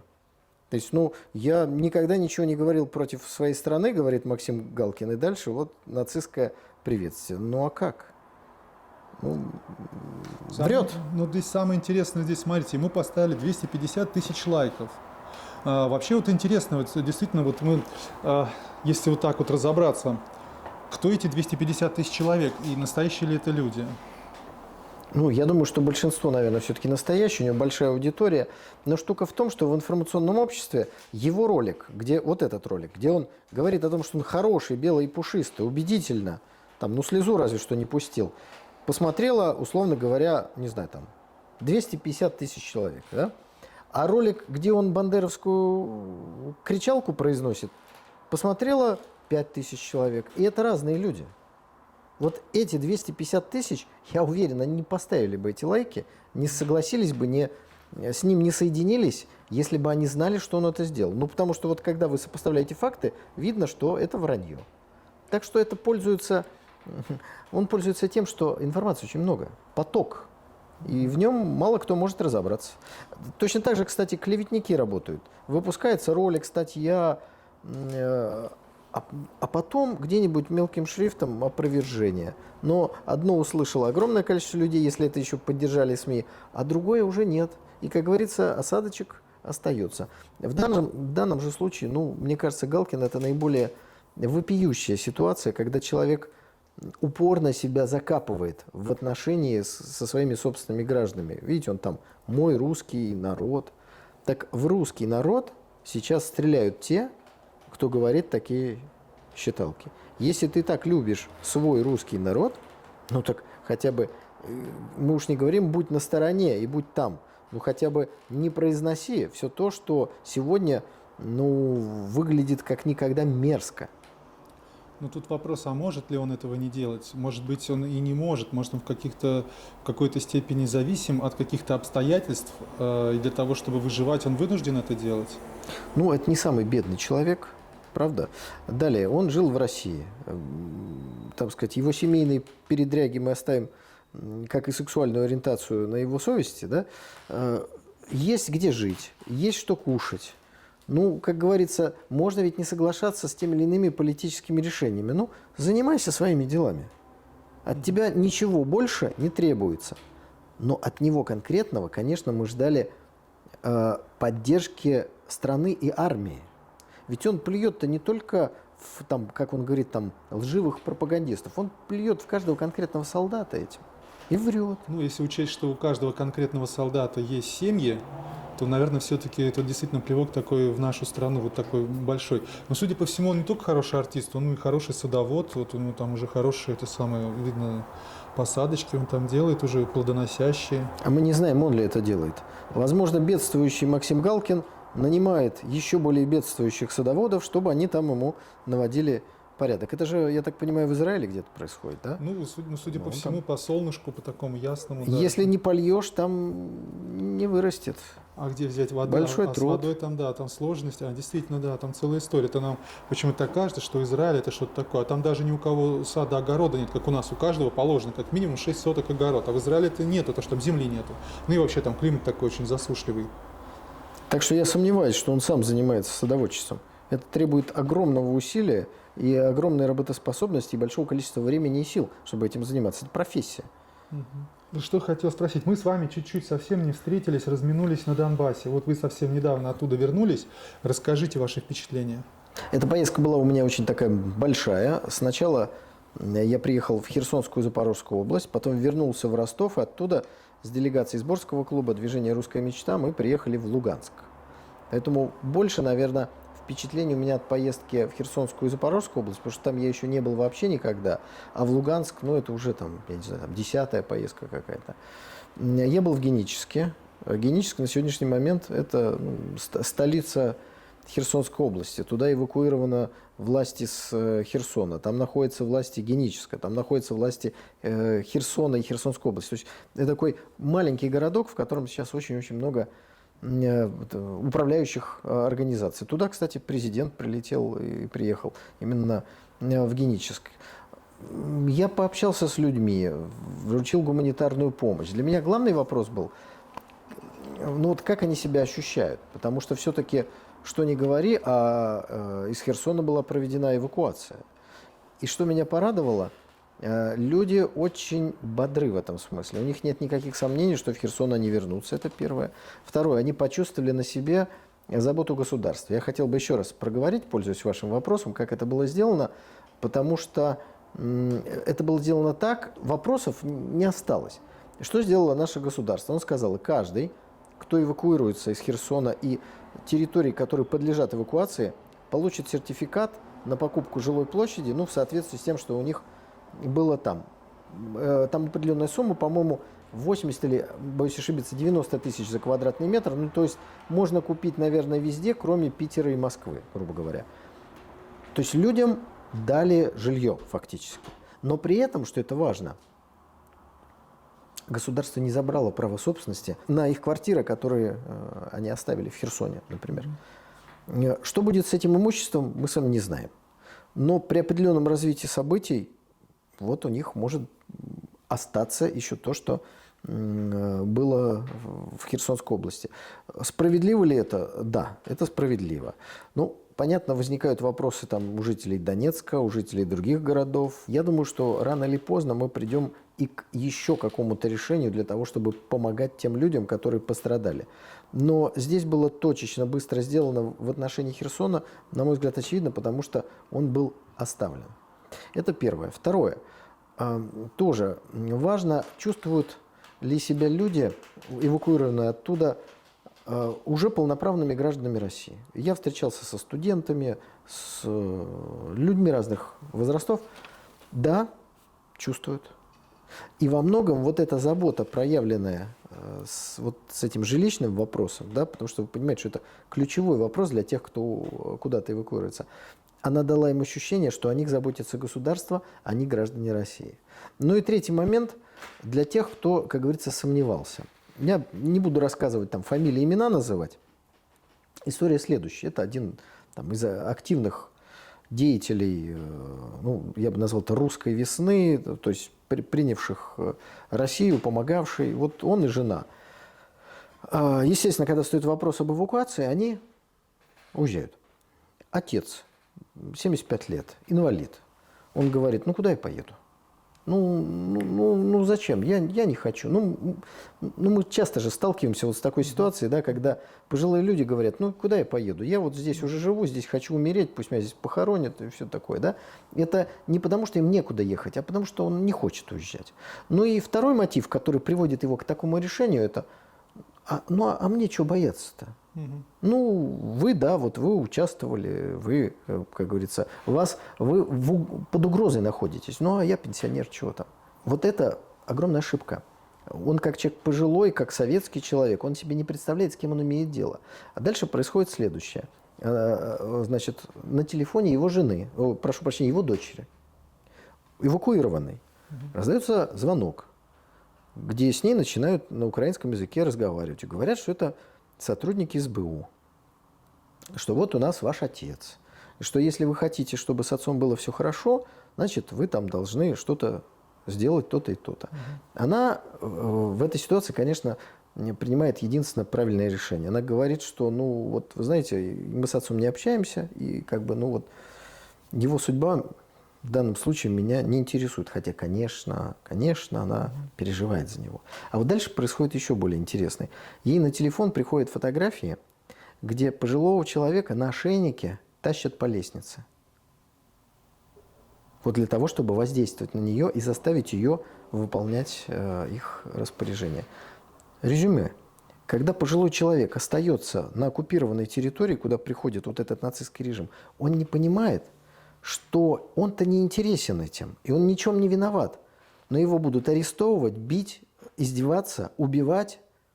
калечить, чтобы воздействовать на тех, кто их интересует с точки зрения принятия решений. Вот это конкретная история из жизни, да? Ну, таких историй очень много, их очень много. Я по телевизору видел, когда был в Донецке, подобную историю, где брата взяли в плен и угрожали второму брату родному, который служил в народной милиции, чтобы тот выдавал секреты.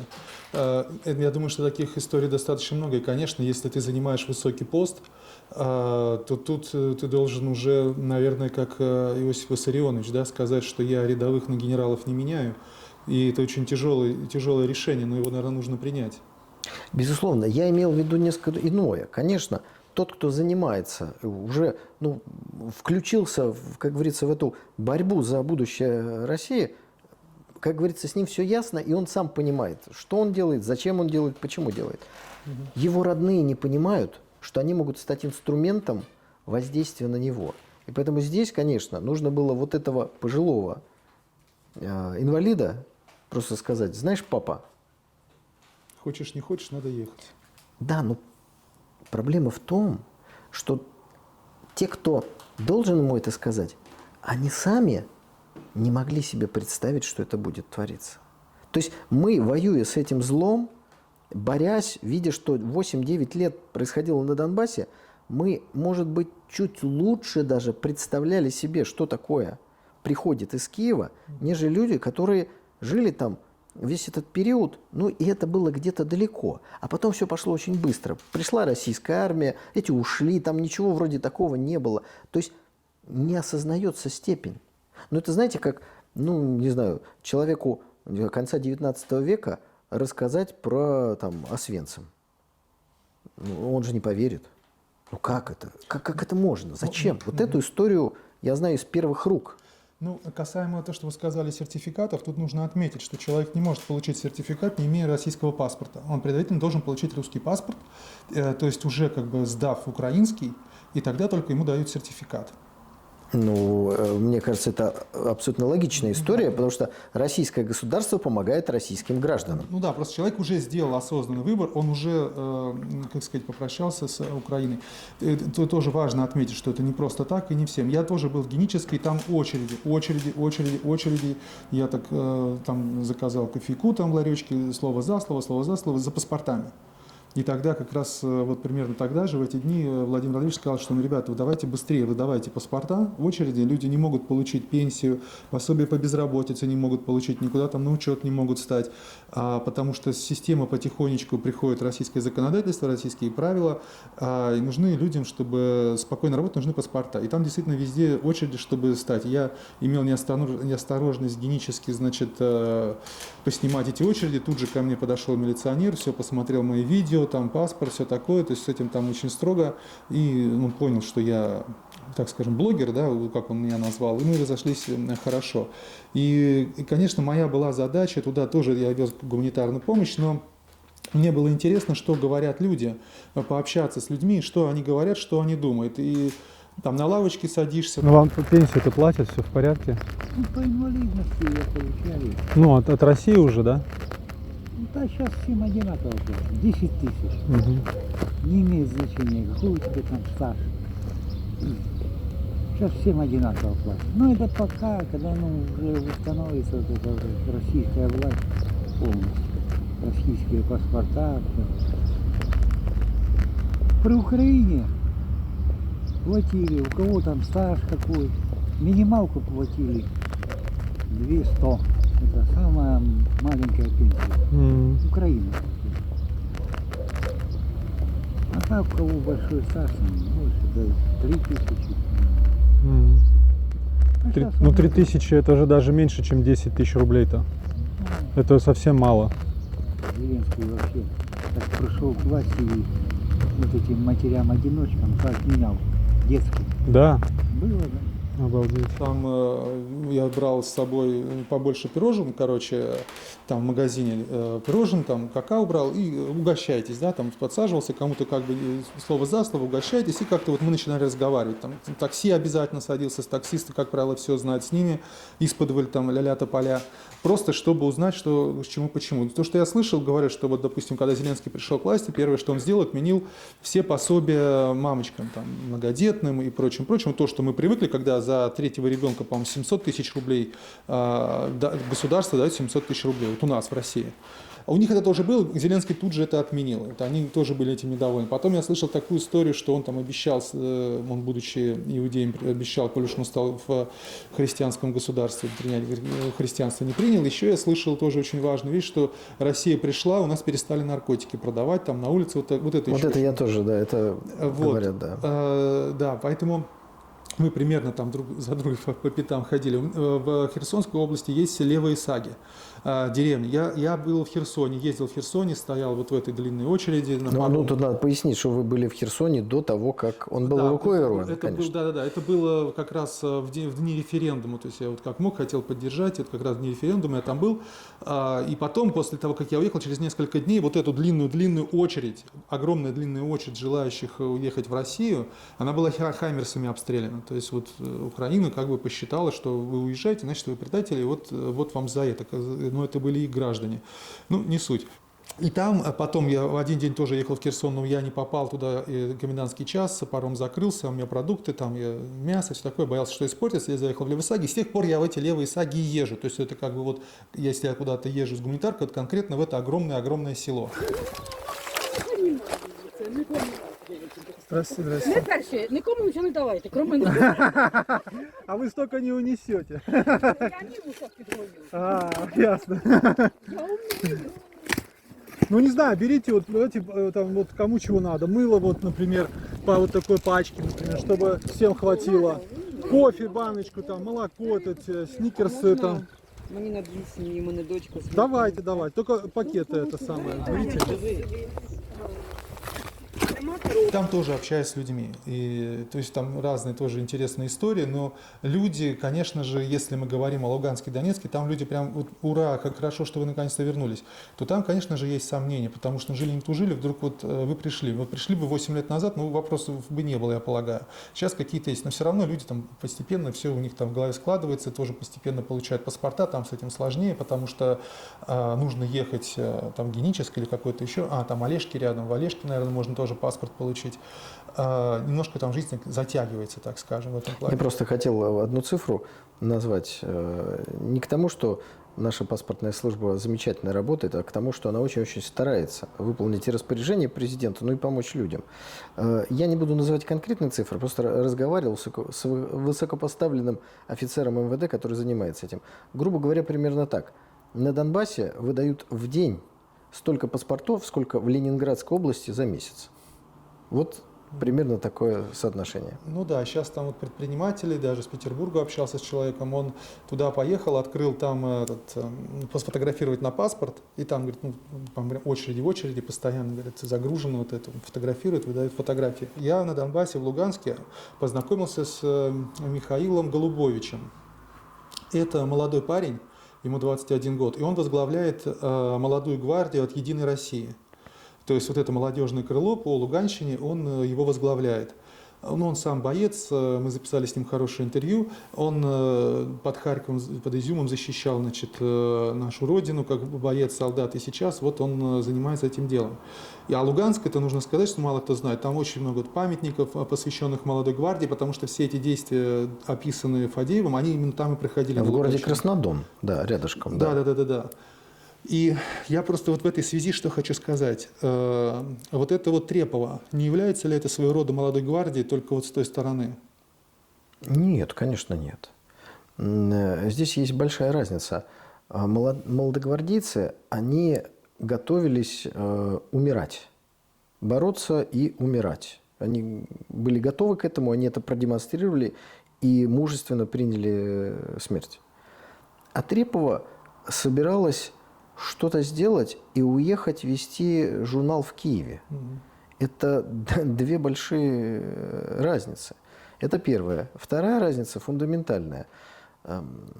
Краснодонцы, молодогвардейцы, они выросли в ситуации, когда они были равными среди равных. Советский Союз, так сказать, со всеми его иллюзиями и ростом первой пятилетки, вот налаживание жизни, то есть иллюзии, что, может, коммунизм будет построен в самое ближайшее время. Да, вот такой энтузиазм. Все равны, все здорово. И вдруг приходят, и ты становишься человеком второго сорта. Начинаются какие-то казни, расстрелы, издевательства. Вот это надо понимать. А Трепова, ее же никто никогда не притеснял. Она равный гражданин России. Может заниматься чем хочет. Какие-то политические у нее взгляды, да ради бога. Это совершенно разная среда. Поэтому мотивы разные и ситуация совершенно разная. Трепову оправдать ничем нельзя. Молодогвардейцы – герои, а она преступница. Хотя, казалось бы, вроде они с кем-то борются. Но это такая же разница, как между преступником, который достал пистолет и убил свою жертву, или полицейским, который убил этого преступника. Вроде действие одинаковое, а смысл прям противоположный. Но она же, я так полагаю, это делала за деньги. Каждое действие ей оплачивалось, насколько я знаю. То есть она вот предварительно вся Вот работала. прекрасно, Денис Николаевич, вы третий гвоздь в гроб разговоров о том, что можно какие-то параллели проводить тут вбили. Конечно, молодогвардейцам какие деньги? Какие деньги? Никаких денег. Платили тем, кто их предавал, да, там, каким-то полицаям там, и так далее. А Трепову, да, но ее в связи с технологиями 21 века, ну, что называется, разводили простым языком. У меня во всей истории с тем, что она совершила, ну, более-менее все понятно. Да? Техника, какие-то мотивы, да. Мне непонятно только одно. Что было в ее голове, когда она передавала Владлену Татарскому эту вот бомбу? Она понимала, что это бомба? Если она понимала, что это бомба, почему она осталась на сцене? То есть, как она себе процесс понимала? Или она вот как бы отключила разум и даже не хотела думать о том, что она передает? Ну, знаете, бывают такие моменты, человек вот просто не думает, и все. Мне просто сказали, я это не хочу думать в эту сторону. Настя, Настя, иди сюда садись. Ну, садись сюда. Или вот сюда, куда ты хочешь. Давай в кресло садись. Да. Да, ну тут просто кубики. Вот это единственный вопрос, ответ на который я хочу в итоге суда и следствия получить. Все остальное ясно. Ну и здесь, конечно, интересны исторические параллели. Не думаю, что это все-таки целенаправленный поиск. Но знаете, когда у вас там 10 кандидатур на проведение террористического акта, и вы выбираете с фамилией Трепова. Просто для тех, кто не знает. Трепов – это генерал-губернатор Санкт-Петербурга. Это фамилия, наоборот, скорее связанная в истории с таким вот консерватизмом, с охраной, с попытками вот эту смуту задушить.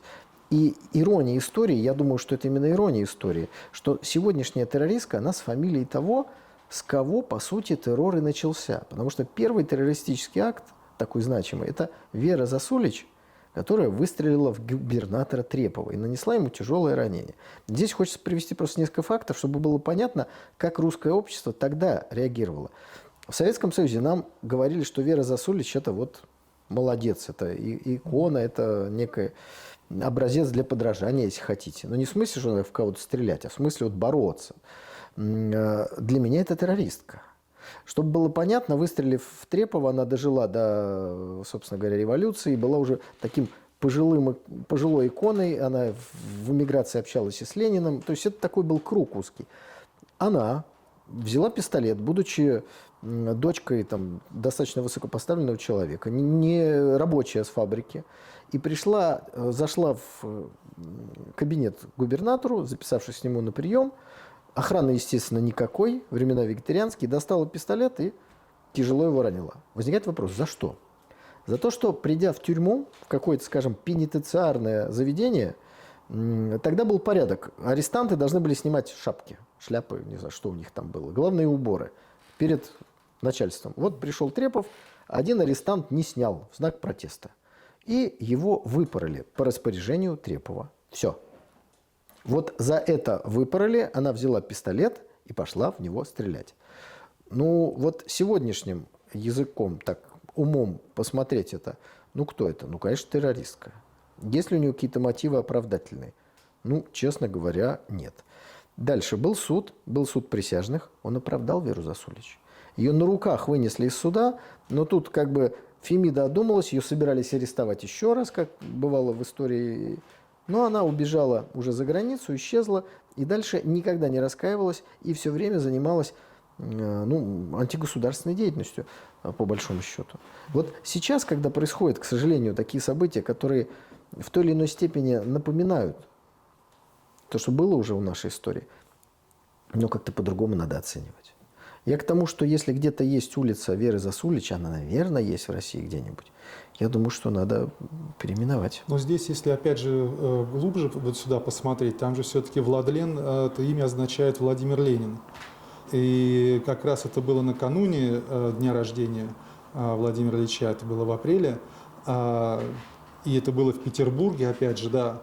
И это уже второй раз, и тут как-то очень много вот таких вот совпадений, потому что на Украине-то борются с Лениным, памятники ему сносят. И в этой, опять же, вот связи... Но Ленин был противником терроризма. Ленин был противником террора. И когда его брат был арестован за попытку убить Александра III и казнен в итоге, знаменитая фраза Ленина «Мы пойдем другим путем». И Ленин всегда выступал с осуждением индивидуального террора. Вот здесь мы совершенно точно можем сказать, что позиция руководства большевистской партии в момент борьбы за власть, борьбы против самодержавия всегда против подобных актов. Террором занимались эсеры, не большевики. Когда я был как раз в Донецке, произошел этот случай. У меня был назначен там итальянец, есть такой, итальянец, он военкор. И у меня была с ним договоренность о встрече. После этого он отказался от этой встречи. Он испугался, потому что он меня не знает лично. У нас там есть общий знакомый Владимир Скопцов. Но он испугался, ушел. Вот как вы думаете, вот есть какое-то вот такое вот опасение, что может опять что-то подобное случиться? Ну, конечно, есть. Собственно говоря, террор – это запугивание. Ну, это не только в переводе с латыни, а по смыслу. Это оказание воздействия на общество, на конкретных людей, на власть. И когда происходит взрыв в момент общественной встречи, естественно, это приведет к сокращению числа общественных встреч. Ну, это, мне кажется, очевидная вещь. И площадки задумаются, если нет там таких мер безопасности, то как-то безответственно вроде это проводить. Конечно, убили Владлена Татарского не для того, чтобы прекратились встречи общественных российских деятелей с общественностью, а для того, чтобы показать, что они здесь, эти террористы, украинские спецслужбы, что они внимательно следят, что они выбрали одного из самых популярных.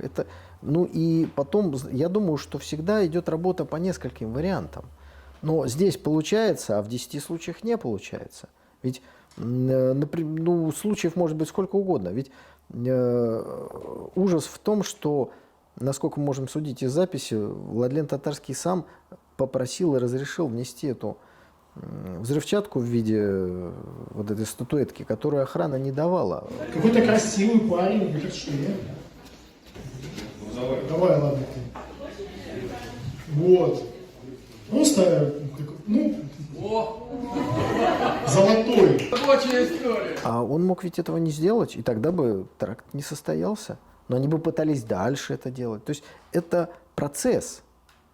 Им нужно кого-то убить из таких важных, с их точки зрения, влияющих на умы людей. Убили человека, да? Причем подло. Когда, что тут говорить, да? Это тоже удивительно, что он один пострадал. Он пострадал не один. Остальные выжили, во всяком случае. Значит, всего пострадало порядка 40 человек. Есть люди с тяжелыми ранениями. Они в разные, у кого-то зрение повреждено. Вот ведущий, слава богу, так сказать, потихонечку, оклемался, но тоже в тяжелом. То есть в больницах несколько десятков человек, чтобы понять.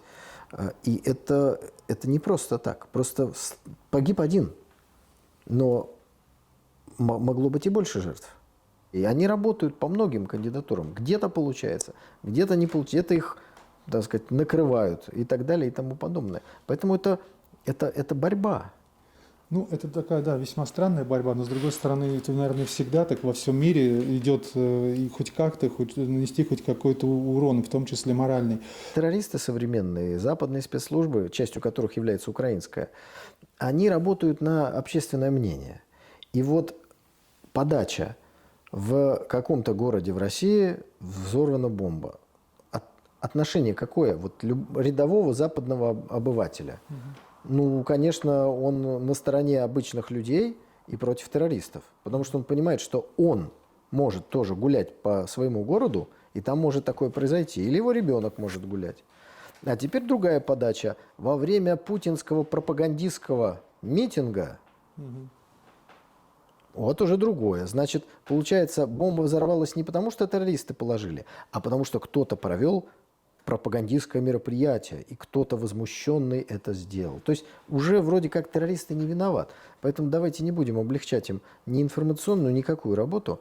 И мне кажется, в этой ситуации это правильное решение. Ну, вот совершенно все говорят отовсюду, вот есть такое мнение, хотелось бы услышать ваше мнение по этому поводу, но почему же мы в 2014 году не сделали то, что мы сделали вот в прошлом году, так скажем, вот за этот год? Ну, мне кажется, что по поводу вот множества факторов, которые сложились в это, мы можем только гадать. Да? Уже и президент несколько раз говорил, что, может быть, надо было бы, да, поступить по-другому. Но я думаю, что мы точно можем сказать один фактор, который стал фундаментальным. Вот на стол президенту, а решение принимал он, легла такая информация, при анализе которой он принял такое решение.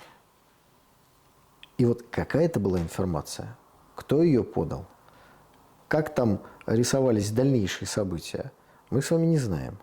Но очевидно, что именно эта информация и побудила принять такое решение.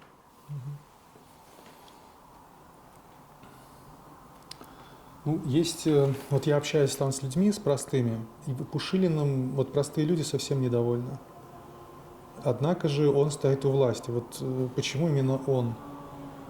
Ну, мне сложно говорить за, скажем, избирателей Донецкой Народной Республики, которые еще до вступления ДНР, ЛНР, Запорожской и Херсонской области в состав Российской Федерации наделили Дениса Владимировича правом принимать решения от их имени.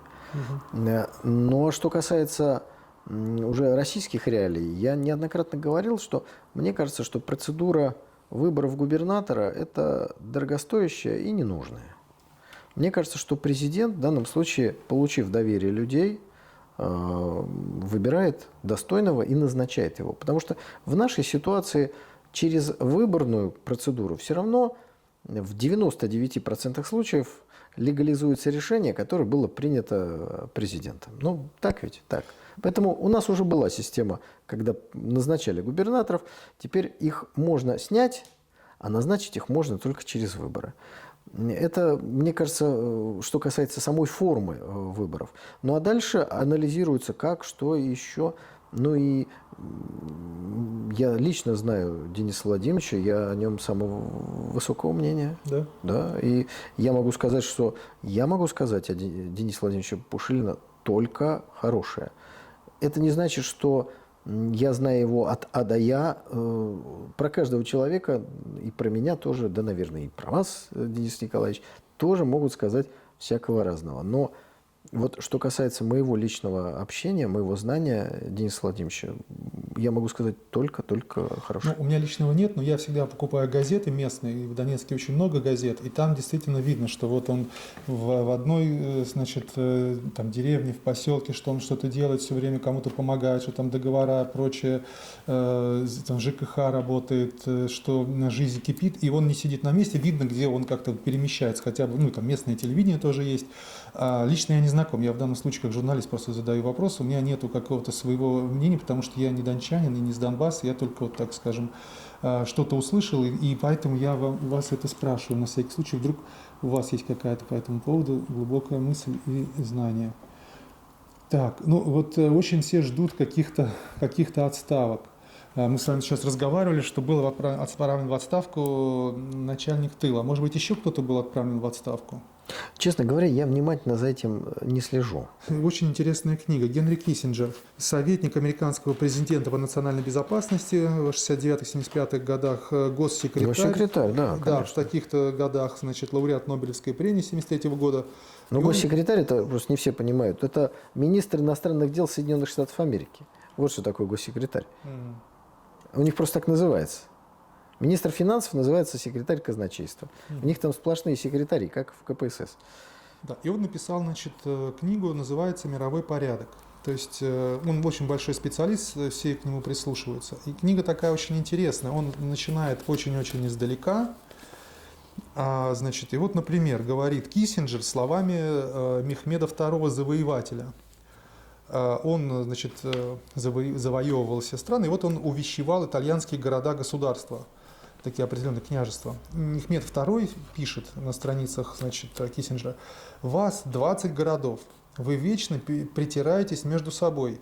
Должна быть одна империя, одна вера, одна власть во всем мире, и тогда войны не будет». Ну, что вы об этом думаете? Ну что, Мехмед II был не глупым человеком, когда он говорит. Но давайте продолжим дальше его цитату. Ну, вольно допишем за него. И я, Мехмед II, предлагаю свою кандидатуру в качестве этой единой власти, единой империи. А тот, кто не согласится с этим предложением, я ему отрублю голову. Ну да, так если экстраполировать на сегодняшний день, ведь и в этом что-то есть такое, вот как вы вот на это смотрите, вот это вот такая вот, чтобы на всей планете Земля было одно государство. И у этого государства были везде, повсюду военные базы. Не-не-не. Вот вы очень важный вопрос коснулись. Давайте его разберем, потому что это действительно очень важно. Каждый человек всегда находит для своей совести оправдание. Совесть есть у всех. Просто негодяи находят оправдание, чтобы эта совесть замолчала раз и навсегда и больше к ней не возвращаются. А люди совестливые, нормальные, совесть у них этот диалог с совестью идет постоянно. Итак, какие аргументы в пользу глобализации приводят глобализаторы? И стоящие за ними мировые банкиры, потому что мы должны понимать, кто осуществляет глобализацию. Не Байден и не Трамп осуществляют, и не Генри Киссинджер, а, как говорится, широкие круги тех, кто создает деньги из воздуха и хочет контролировать весь мир. И им нужно объяснить всему миру, как Мехмеду II. Только у Мехмеда II объяснение, почему 20 итальянских городов должны открыть свои ворота и приветствовать турецкую армию. А банкиры, глобализаторы должны объяснить, почему политики должны им служить.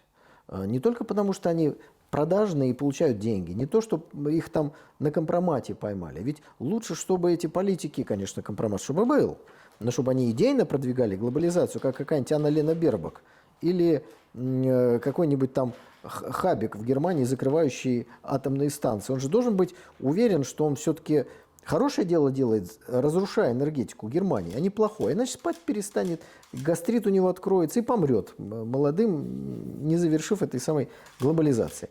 Так вот, один из аргументов – это тот аргумент, который сказал Мехмед II.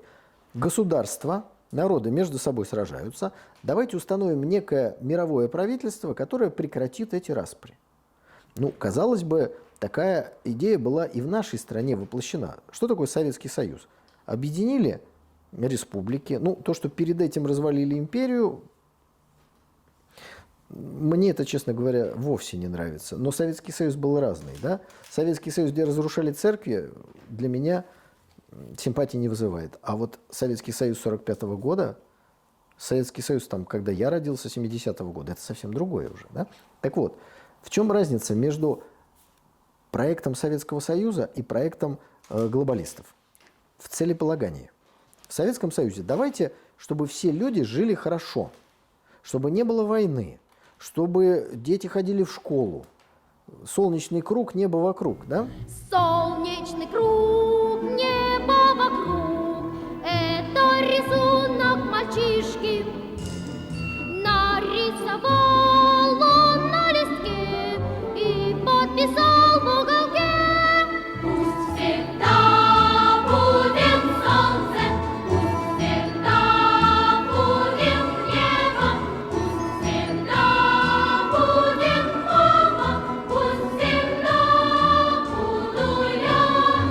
эти деньги, вот эти, у кого-то больше, у кого-то Ипотеки. меньше. Ну вот давайте мы будем производить много, работать хорошо, ну и давать каждому, что ему необходимо, да? Ну и там впереди будет коммунизм, когда вообще все будет, всего будет завались когда-то. Но это когда-то будет. Начинается реализация этого проекта. В ходе этого что? Нужно кого-то заставлять работать, потому что все должны работать. Ну, это справедливо и честно, потому что мы всех содержим. Значит, появляются статьи за тунеядство, начинается принуждение. Но если появляются нетрудовые доходы, то, что в капитализме считается доблестью. На бирже сыграл, в казино выиграл, купил, продал. Нетрудовые. При социалистической системе это рассматривается как нетрудовые. Ну, что ты там джинсы перепродал? Что общество от этого получило?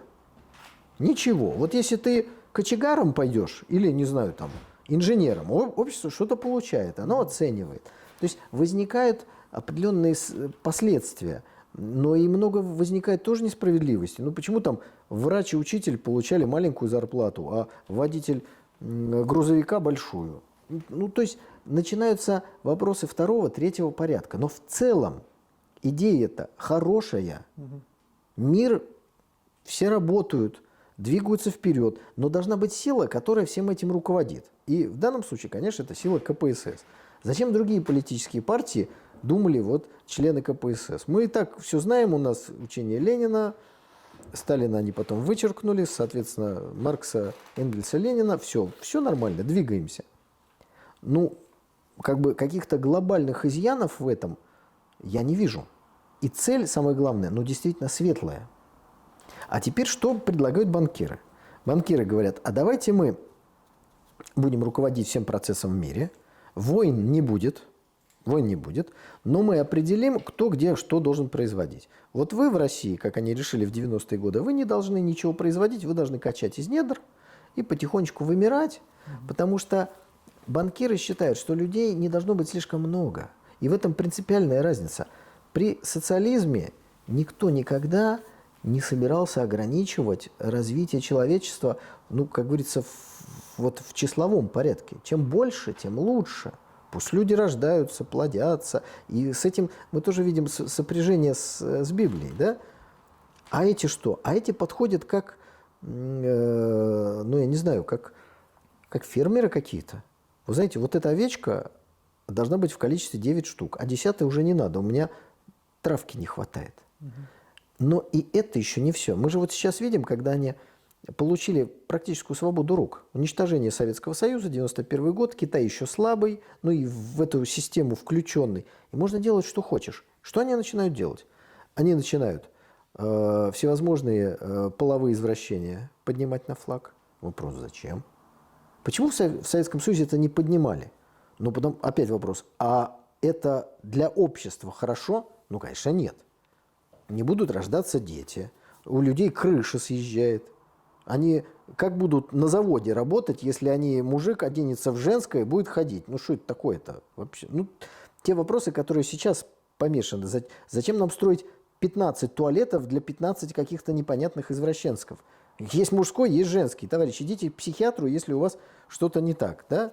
Но и в Советском Союзе тоже были там какие-то единичные, наверное, операции, я не знаю точно, по изменению пола. Но это один на весь Советский Союз, как говорится, в год.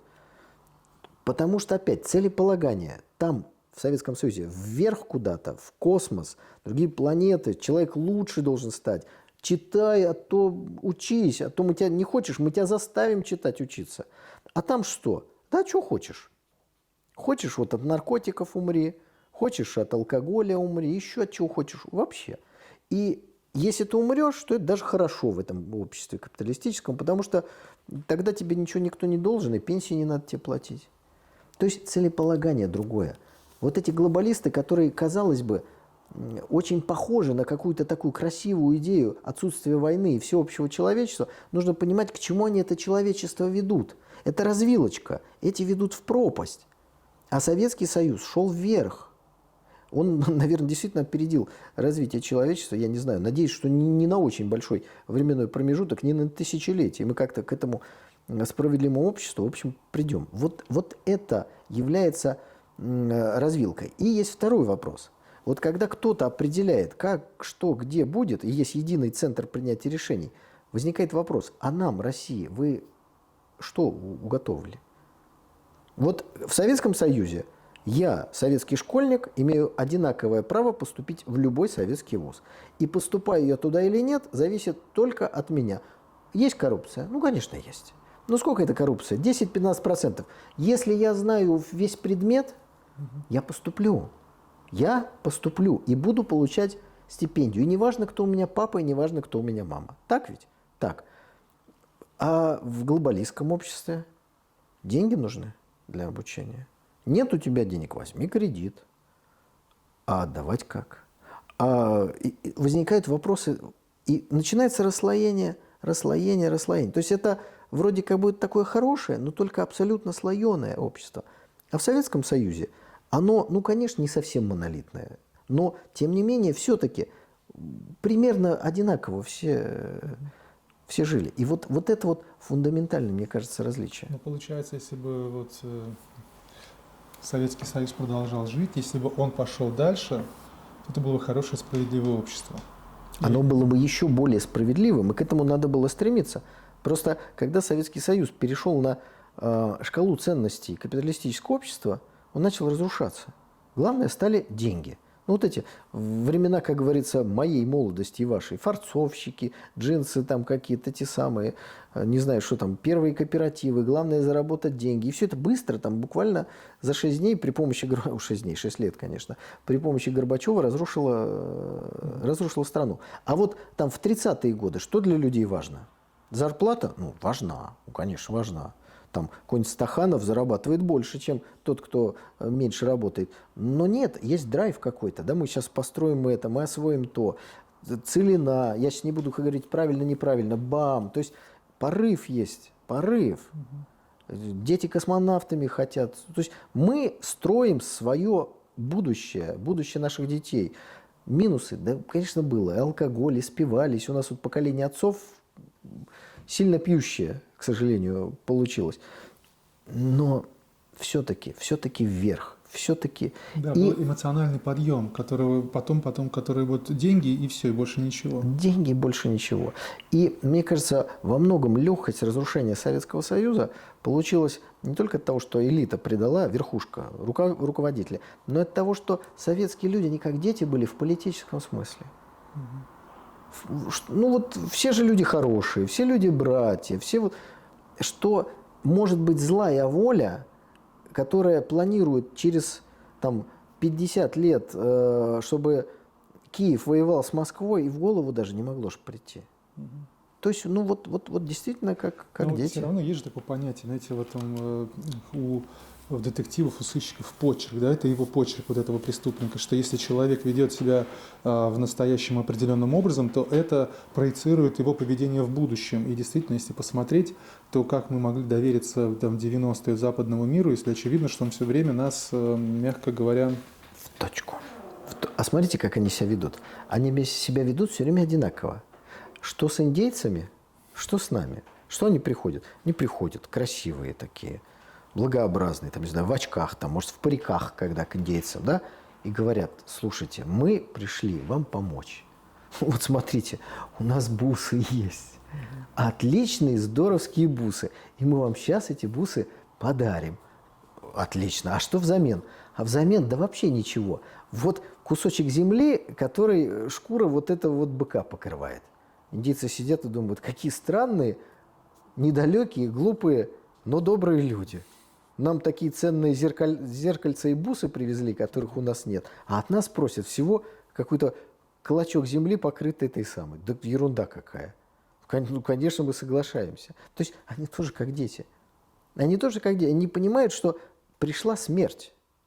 Пришли всех их уничтожить. Но поскольку их 1 миллион, а этих 1000, они должны уничтожать их хитростью. И эту хитрость они подчеркнули из Древнего Рима, разделяя и властвуя. Это же в буквальном смысле. Рим рос, ширился не только благодаря прекрасной военной машине, легионы, доблесть римских сынов, все это было. Но и он все время ссорил между собой. Гальские племена поссорил, все, Галлию забрал.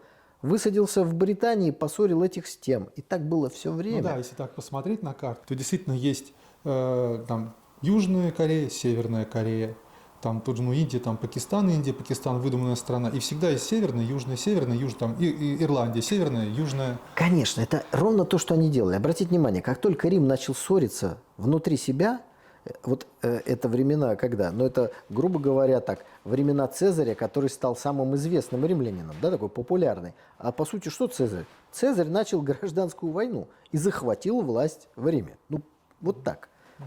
И все, и Рим начал сражаться внутри себя, и потихонечку, вот куда-то он весь ушел.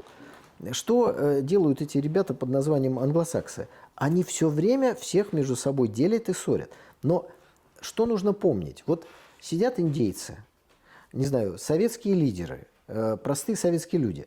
Им в книгах надо написать, что когда к вам пришли эти ребята, первое, будут выглядеть замечательно, будут делать вам хорошие предложения, но их конечная цель – вас уничтожить путем ссоры.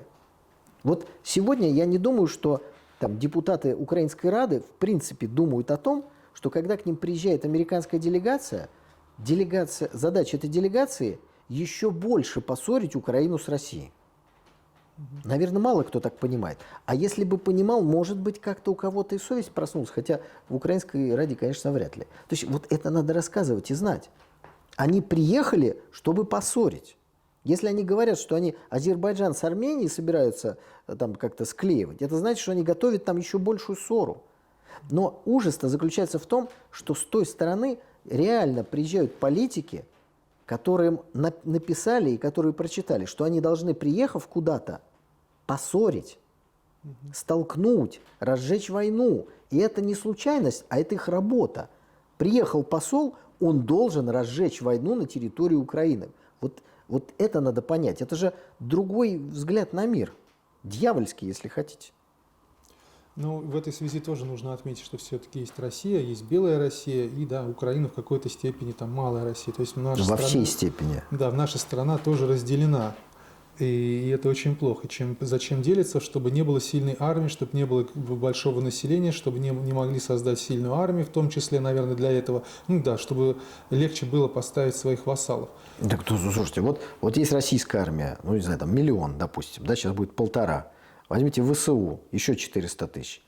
Сражаются, ослабляются. А теперь возьмите 1 миллион, добавьте к ней 400 тысяч. Кто гегемон в Европе? Польша? Да ее рядом уже нет. Просто нет. А если вы оторвали кусок от России, эти 400 тысяч, ослабили Россию, добавили к ней Польшу, то центр силы перешел куда-то. Но украинцы-то в Польше это люди второго сорта, а в России первого. Ну, это же очевидно. Мы русского от украинца не отличим. Ни по фамилии, никак. И по говору даже приехал, и все, ты ровно такой же. Потому что это один народ. А в Польше ты будешь уже все равно внизу. И по религиозному, и по этническому признаку. Ну, давайте вот еще немножко почитаем Киссинджера. Соединенные Штаты то прилагают усилия по отстаиванию Вестфальской системы. Вестфальская система – это 30-летняя война, Да. когда Европа друг друга убивала до тех пор, пока солдаты все не кончились. И там было, в первую очередь, это католики и протестанты, что вера должна быть одна, а тут появились еще и протестанты появились. Ну и вообще языки разные, все разное, и каждый хотел себе кусочек отобрать. И Вестфальская система – это вот когда они уже обессиленные все собрались и сказали, ну давайте у нас будет там много религий, мы будем все разные. Небольшое уточнение сразу. Вестфальский мир зафиксировал несколько сотен государств на территории Германии. Это первое. То есть раздробление Германии, фактически Священной Римской империи, которая была. То есть сильного игрока. Это первое. Второе. Это фиксация 2 религий на некогда едином христианском западном мире. Да? Ну, даже уже получается 3. То есть сначала. Смотрите, методика-то одна и та же. Есть мощное христианство. Вы хотите его ослабить. Что вы делаете? Вы откалываете католиков от православных. Еще раз. Мы, православные, исповедуем христианство в том виде, в котором оно было изначально. То есть откололи католиков, Но вам же надо дальше ослаблять христианство. Поэтому вы от католиков ослабляете, откалываете протестантов. Потом у вас появляются специальные протестанты, такие как англиканская церковь. Почему она была сделана? Англия воюет с Испанией, собирается бросить ей вызов мирового господства. Очень сложно это делать, если католическая Испания – это центр католического мира, папа, так сказать, вместе с ними фактически, а в Англии живут католики. Значит, надо, чтобы в Англии жили кто-то другой. И подчиняться никому должны не папе, а королю.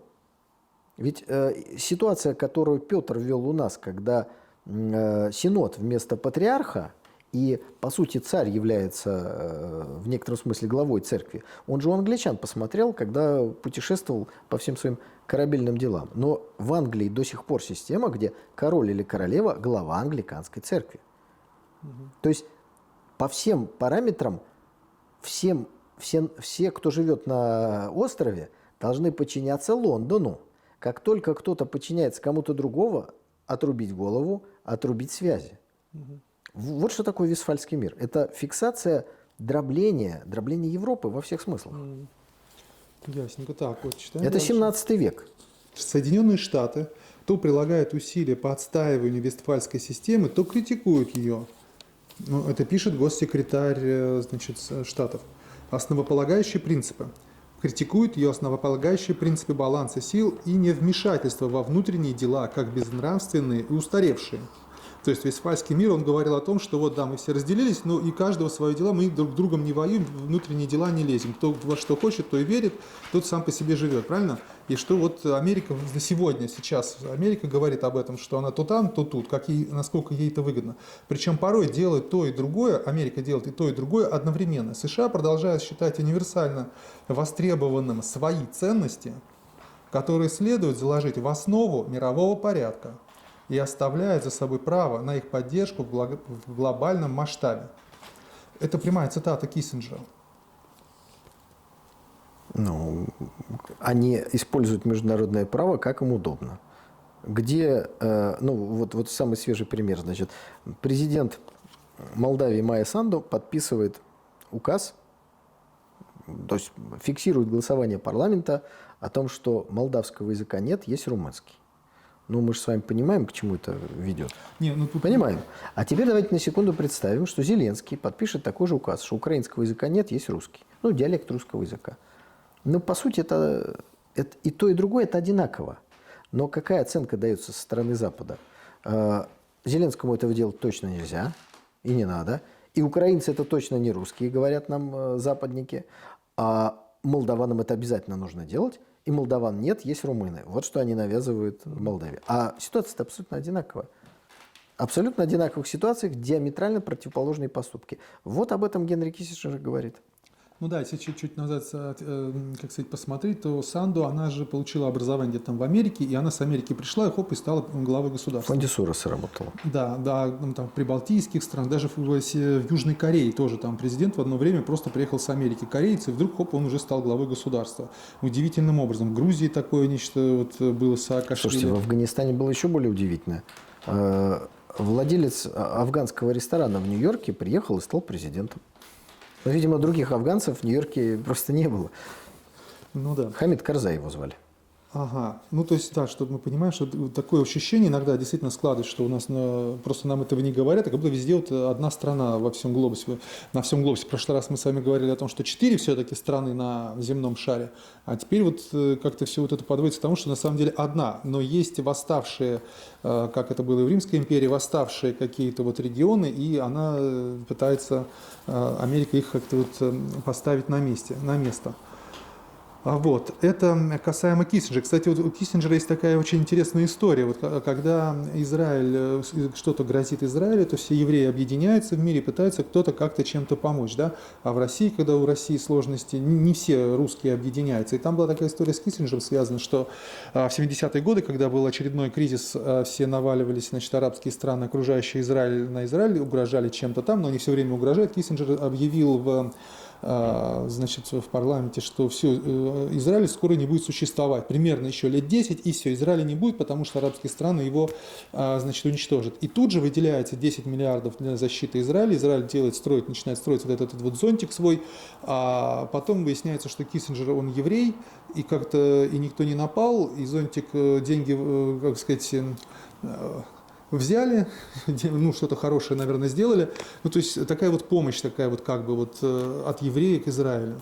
Денис Николаевич, ну, говорить, что Израиль не находится во враждебном окружении, это было бы, ну, очень большой натяжкой, естественно. Обратите внимание, какие процессы произошли за последнее время на Ближнем Востоке. Была уничтожена Ливия, был уничтожен Ирак, была серьезно ослаблена Сирия, и чуть дело не закончилось разрушением Египта, где произошел государственный переворот в форме цветной революции. К власти пришли братья-мусульмане, а потом военные устроили контргосударственный переворот через несколько месяцев и посадили того, кто, на пожизненное, по-моему, того, кто, так сказать, президентом вместо Мубарака назначился и кого Соединенные Штаты уже признали. То есть, по сути, 4 противника Израиля в той или иной степени так сошли как-то. Почему? Это удобно, недорого. И, в принципе, Израиль стоит в стороне от этих процессов. Но иногда это прорывается. Вот когда мы видим там запрещенная в России ИГИЛ, да, группировка. Вот если они такие уж исламисты, они кого должны больше всего ненавидеть? Ну, мы с вами можем только полагать. Наверное, Израиль. Они больше всего ненавидят Башара Асада. И поэтому лечатся в израильских госпиталях, которые находятся на голландских высотах и так далее. То есть мы видим, что Израиль в той или иной степени, не он один, конечно, но Соединенные Штаты Америки, вот это все, что там на Ближнем Востоке происходит, он помогает. Ну, это в интересах Израиля. Теперь как интересы Израиля сочетаются с Соединенными Штатами Америки? Израиль – это крупнейший союзник Соединенных Штатов Америки. И это действительно важно, это понимал Сталин, и поэтому Сталин выступил за создание Израиля. Израиль создал Сталин. Англия сопротивлялась, Соединенные Штаты присоединились к этому процессу. Почему Сталин, который, ну, не очень много ошибок совершил, но они у него, конечно, были, выступил именно за создание Израиля? Потому что он хотел создать союзника Советскому Союзу в ключевом регионе мира. В историческом, там, в нефтегазовом, там, в каком угодно, да? Не получилось. У Сталина это не получилось. Так вот, Соединенные Штаты Америки, в которых в том числе и большая еврейская диаспора, ну, евреи вообще по всему миру рассеяны, тут, как говорится, что Америку-то открывать. Соединенные Штаты выделяют ежегодно Израилю денег, ну, я так опять грубо, на армию. То есть армия у Израиля бесплатная, потому что ему деньги выдают Соединенные Штаты Америки. Но при этом согласитесь, что армия в Израиле крайне популярна. Она, в принципе, считается достаточно эффективной. Я так говорю, считается, потому что с каким-то очень серьезным противником израильская армия, ну, давно не воевала. Да? Там все в основном какие-то такие формирования, либо там Ливан, либо какие-то ополчения, либо такое полупартизанское. Но, тем не менее, одна из, наверное, лучших армий мира, безусловно, есть. Мобилизуют туда всех, уклонение там, ну, мягко говоря, непопулярно. То есть народ и армия едины в Израиле. Но деньги дают Соединенные Штаты Америки, потому что для них важно иметь этого союзника. Ну а в Израиле очень такое специфическое общество строится, и рознь между семитами евреями и семитами арабами там очень-очень серьезная. Я был один раз в Израиле и много поездил, был в том числе в поселениях на оккупированной территории, и я вижу, как относятся к этому не те, кто выходцы из Советского Союза, а вот молодежь. Для них, ну, как-то вместе в одной школе учиться с арабами, это вот, ну, как-то совсем неприемлемо. И это уже на уровне вот, самосознания. Там какого-то интернационализма абсолютно нет. То есть получается, что можно сделать такое предположение, что Израиль – это такой своего рода смотрящий за нефтяными арабскими странами вокруг, и это какая-то точка опоры для Америки, чтобы контролировать каким-то образом вот рядом вот эти нефтеносные вышки. Конечно, но до этого смотрящим по этому региону была Великобритания, которая не хотела передавать эти права кому-нибудь другому. Но, еще раз, не они создавали Израиль, но они переиграли Сталина в силу определенных причин, о чем я там в одной из своих книг рассказываю. И они тогда этот Израиль создали, профинансировали, естественно, привлекли к этому евреев со всего мира и так далее и тому подобное. Но вот в этой связи, опять же, вот сейчас, насколько я понимаю, мы защищаем Армению. Карабах, наши миротворцы стоят и защищают Армению, и мы как бы принимаем такую в большей степени армянскую сторону. Не является ли это ошибкой? Ведь Азербайджан для нас, он более, как сказать, важнее для нас, наверное, потому что это все-таки Каспий, во-первых, ну и хотя бы потому, что в Армении, например, насколько вот я читаю в интернете, закрыты все русские школы, их там нету. Проблема заключается в том, что мы не можем действовать как англосаксы. Мы не можем стравливать между собой народы для того, чтобы они друг друга вырезали и исчезали. Ну, не можем. Ну, в силу исторических традиций, в силу, не знаю, нашей ментальности, нашей веры и так далее и тому подобное. Но мы не можем вставать в этом конфликте на чью-то сторону и по другим причинам. Во-первых, внутри России живут миллионы армян. Внутри России живут миллионы азербайджанцев. Я имею в виду не тех, кто сюда приехал, там, не знаю, овощами торговать. В Дагестане коренная национальность азербайджанцы. Ну, они там живут. То есть у нас миллионы граждан России и Азербайджана. Поэтому этот конфликт, он проходит внутри нас. Как мы можем на какую-то сторону встать? Ну, нет, конечно. Дальше. Если выбирать какие-то исторические корни, тоже у кого-то такой, у кого-то такой. Если по религиозному составляющему, так мы что, будем внутри России ссорить тех, кто исповедует ислам, с теми, кто исповедует православие? Ну, тоже нет.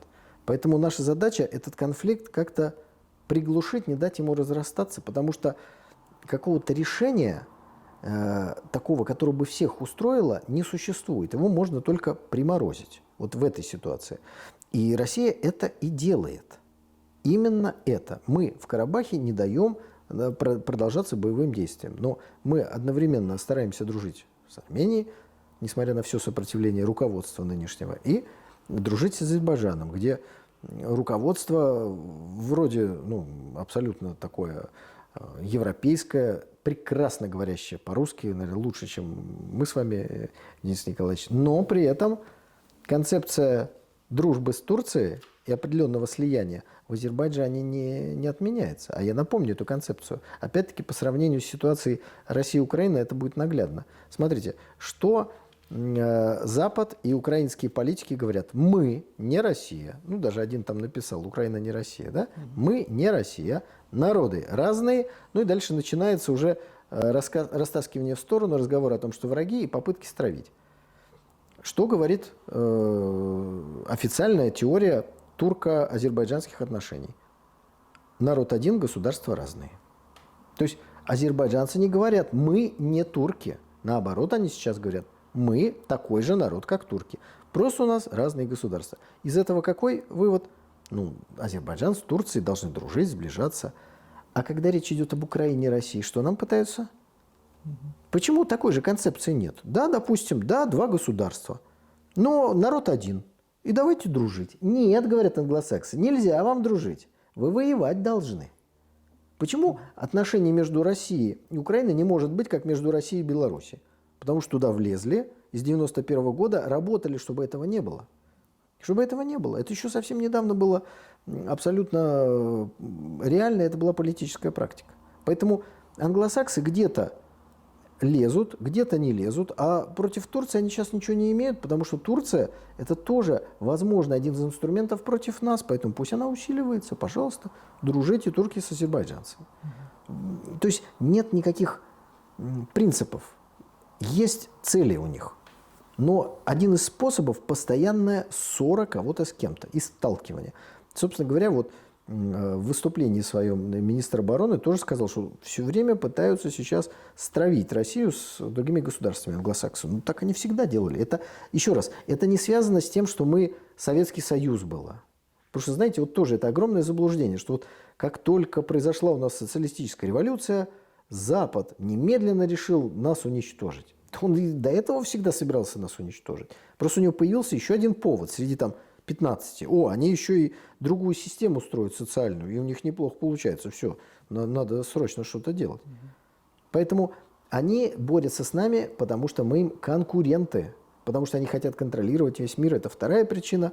Потому что мы сильные, это третья, потому что независимые, четвертая, потому что мы православные, пятая, потому что мы ислам исповедуем, шестая, и дальше там туда пошло. Ну, там еще вот такой сейчас у Киссинджера, я не нашел страничку, где это написано. Там он говорит о том, что Черчилль сказал такую вещь. Он там уже был Пальмстон, был сэр Мальборо. Мальборо это тоже этот, Герцог. значит, да, он же какой-то родственник Черчилля. И Черчилль сказал, ну, примерно одно и то же, примерная цитата такая, что когда Черчилль сказал спасибо, он говорит, ну было бы Англии выгодно принять сторону фашистов, мы приняли бы сторону фашистов, говорит. У нас вот здесь вот сейчас нам выгодно сделать это, мы сделаем здесь сейчас вот это, то, что вот нам выгодно. То есть каких-то вот там совесть, каких-то там вот еще чего-то, человека любили, еще чего-то отсутствует напрочь, они это открыто говорят. И в этой связи всегда, вот, я вот помню вот эти 90-е годы, тут же всегда появляется защита прав человека, свобода слова, нельзя арестовывать, это политзаключенные. То есть, если мы вспоминали вот это Санду, то, что вот, имея ресторанчик, человек приехал, стал вдруг главой Афганистана, государства и так далее. То есть, они ставят своих людей, но это люди, которых вот мы видим, да, вот они возглавляют правительство. А есть люди, которые не так видны. Может быть, это какой-то генерал, какой-то высокопоставленный, там, не знаю, полицейский или еще какой-то чиновник.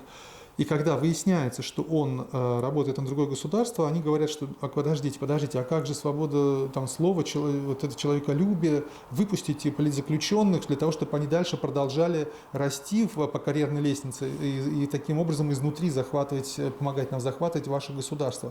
То есть отсюда идет вот это вот человеколюбие, или это действительно они так вот переживают за политзаключенных? Ну какое человеколюбие? Ну что вы?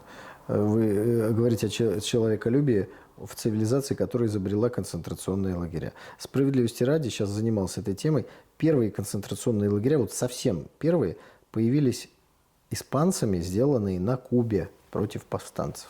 Угу. Дальше уже англичане с бурами. Нет. Вторыми была гражданская война в Соединенных Штатах Америки. Причем концлагеря были и у южан, и у северян. И уже третьими только были англичане с бурами. Так что можно сказать, что все вот эти вот ребята, они все одинаковые. Немцы, мы знаем, что натворили еще в Первую мировую, поэтому вот это вот уничтожение людей, это вообще такая штука, присущая западной цивилизации. Россия так, никогда не делает. И никогда не делала, и делать, конечно, не будет. Поэтому человеколюбия нет. Но есть принципы доминирования. То есть они готовы делать все, чтобы ослабить, стравить, выиграть у противников. Желательно самим в этом не участвуя. И для этого изобретаются какие-то инструменты. Вот эти все правозащитники, права человека, нельзя арестовать, слезинка младенца. Как только возникает вопрос, вам надо выбрать слезинку младенца или войну, которая ослабит противника, они всегда выбирают войну и плюют на слезинку младенца. Вот сейчас этот этап наступил, потому что они выкинули свободу слова, свободу передвижения капиталов, все эти разговоры про неприкосновенность частной собственности. Вот просто все за несколько месяцев. И, слово, наверное, неправильное скажу, но я скажу, вот прелесть этой ситуации, что вот это нельзя не видеть. Вот, не знаю, можно быть там либеральных взглядов, но это нельзя не видеть. А когда ты это не видишь, возникает вопрос, так вы чего, врали, что ли? Потому что если вы за эти вот все красивые ценности, вы не можете быть, понимаете, вот здесь мы играем, а здесь рыбу заворачиваем. Вы не можете быть, свобода слова, да, она есть, но вам нельзя говорить, потому что вы путинский пропагандист. Ну как, если все имеют право, то да. Точно так же, как, знаете, людей убивать нельзя, а вот этого можно. А почему? А он нам не нравится. Так это не работает. Или вообще-то собственность неприкосновенна, но если у собственника российский паспорт, то, в принципе, можно у него все украсть. Это так не работает. И вот они обрушили все иллюзии, все маски сняли с себя. И в этом, то есть для того, чтобы сейчас Западу верить и за него бороться, надо быть просто либо клиническим идиотом, либо мерзавцем самой высокой пробы. Потому что либеральные взгляды они сами уничтожили. И ладно, где-то на Западе там человек может жить в информационном пузыре, но если ты живешь в России, ты это видишь. Ну как? Да, вот, кстати, я нашел эту цитату. У нас нет вечных союзников и нет вечных врагов. Наши интересы Лорд Пальмерстон. вот что вечно, постоянно, и наш долг следовать этим интересам. То есть в этом плане, не знаю, я могу что ошибаться, мне кажется, все-таки у Владимира Владимировича есть более дальновидные планы. То есть, да, здесь мы теряем что-то, но у нас есть честь, совесть, достоинство, и мы идем, вот мы так сказали, мы так и будем делать. А не будем, мы сказали так, но по дороге нам показалось, что можно сделать еще лучше для нас, и что-то там перекрутить и переделать. Причем, как бы вот странная вот эта вся история, что получается у них ни стыда, ни совести, а люди, которые это все видят во всем мире, они как будто бы, вот, как говорил Александр Сергеевич, глупые или нелюбопытны. То есть, это прямо настолько очевидно, но люди этого почему-то не видят. Ну, обычный человек занимается своими обычными делами. В категории совесть для него это категория, не обвесят ли его в ближайшем магазине, а не категория, нарушили ли Соединенные Штаты Америки какой-нибудь договор, который не подписали 50 лет назад. Он не разбирается в этом вопросе.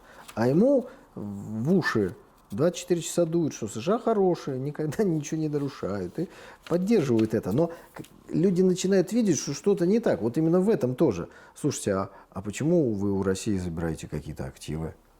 Ну, хорошо, там есть какие-то трения между Россией и Украиной. А это-то тут при чем? Вы всегда забирали у всех деньги, у кого были какие-то несогласия, которые иногда на поле боя выражались? Нет.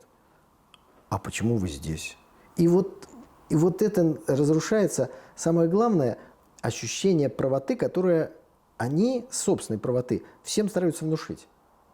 И поэтому то, что произошло, это для них страшнейший удар. Они эту моральную правоту, слушайте, с 45-го года готовили. Объясняли, что... Потому что в 1945 году Советский Союз – это просто красавец. Это прям молодец. Людей спас, Гитлера разбил, понес огромные потери, и спорить с этим невозможно, как и с мужеством. Да, весь мир рукоплескает. То есть моральная правота на стороне Советского Союза. И дальше они начинают эту моральную правоту потихонечку сколачивать. А вот смотрите, Советский Союз, вот у него Сталин, оказывается, плохой. И Советский Союз устами Хрущева соглашается с этим, да. И начинается крушение. А еще Советский Союз не справляется с правами человека. Вот смотрите, Советский Союз евреев не пускает. Смотрите, они сейчас вообще никого не пускают из России. И ничего, это как бы нормально. Вон, поляки, можно лететь на самолете, если вы не русский. Это что такое?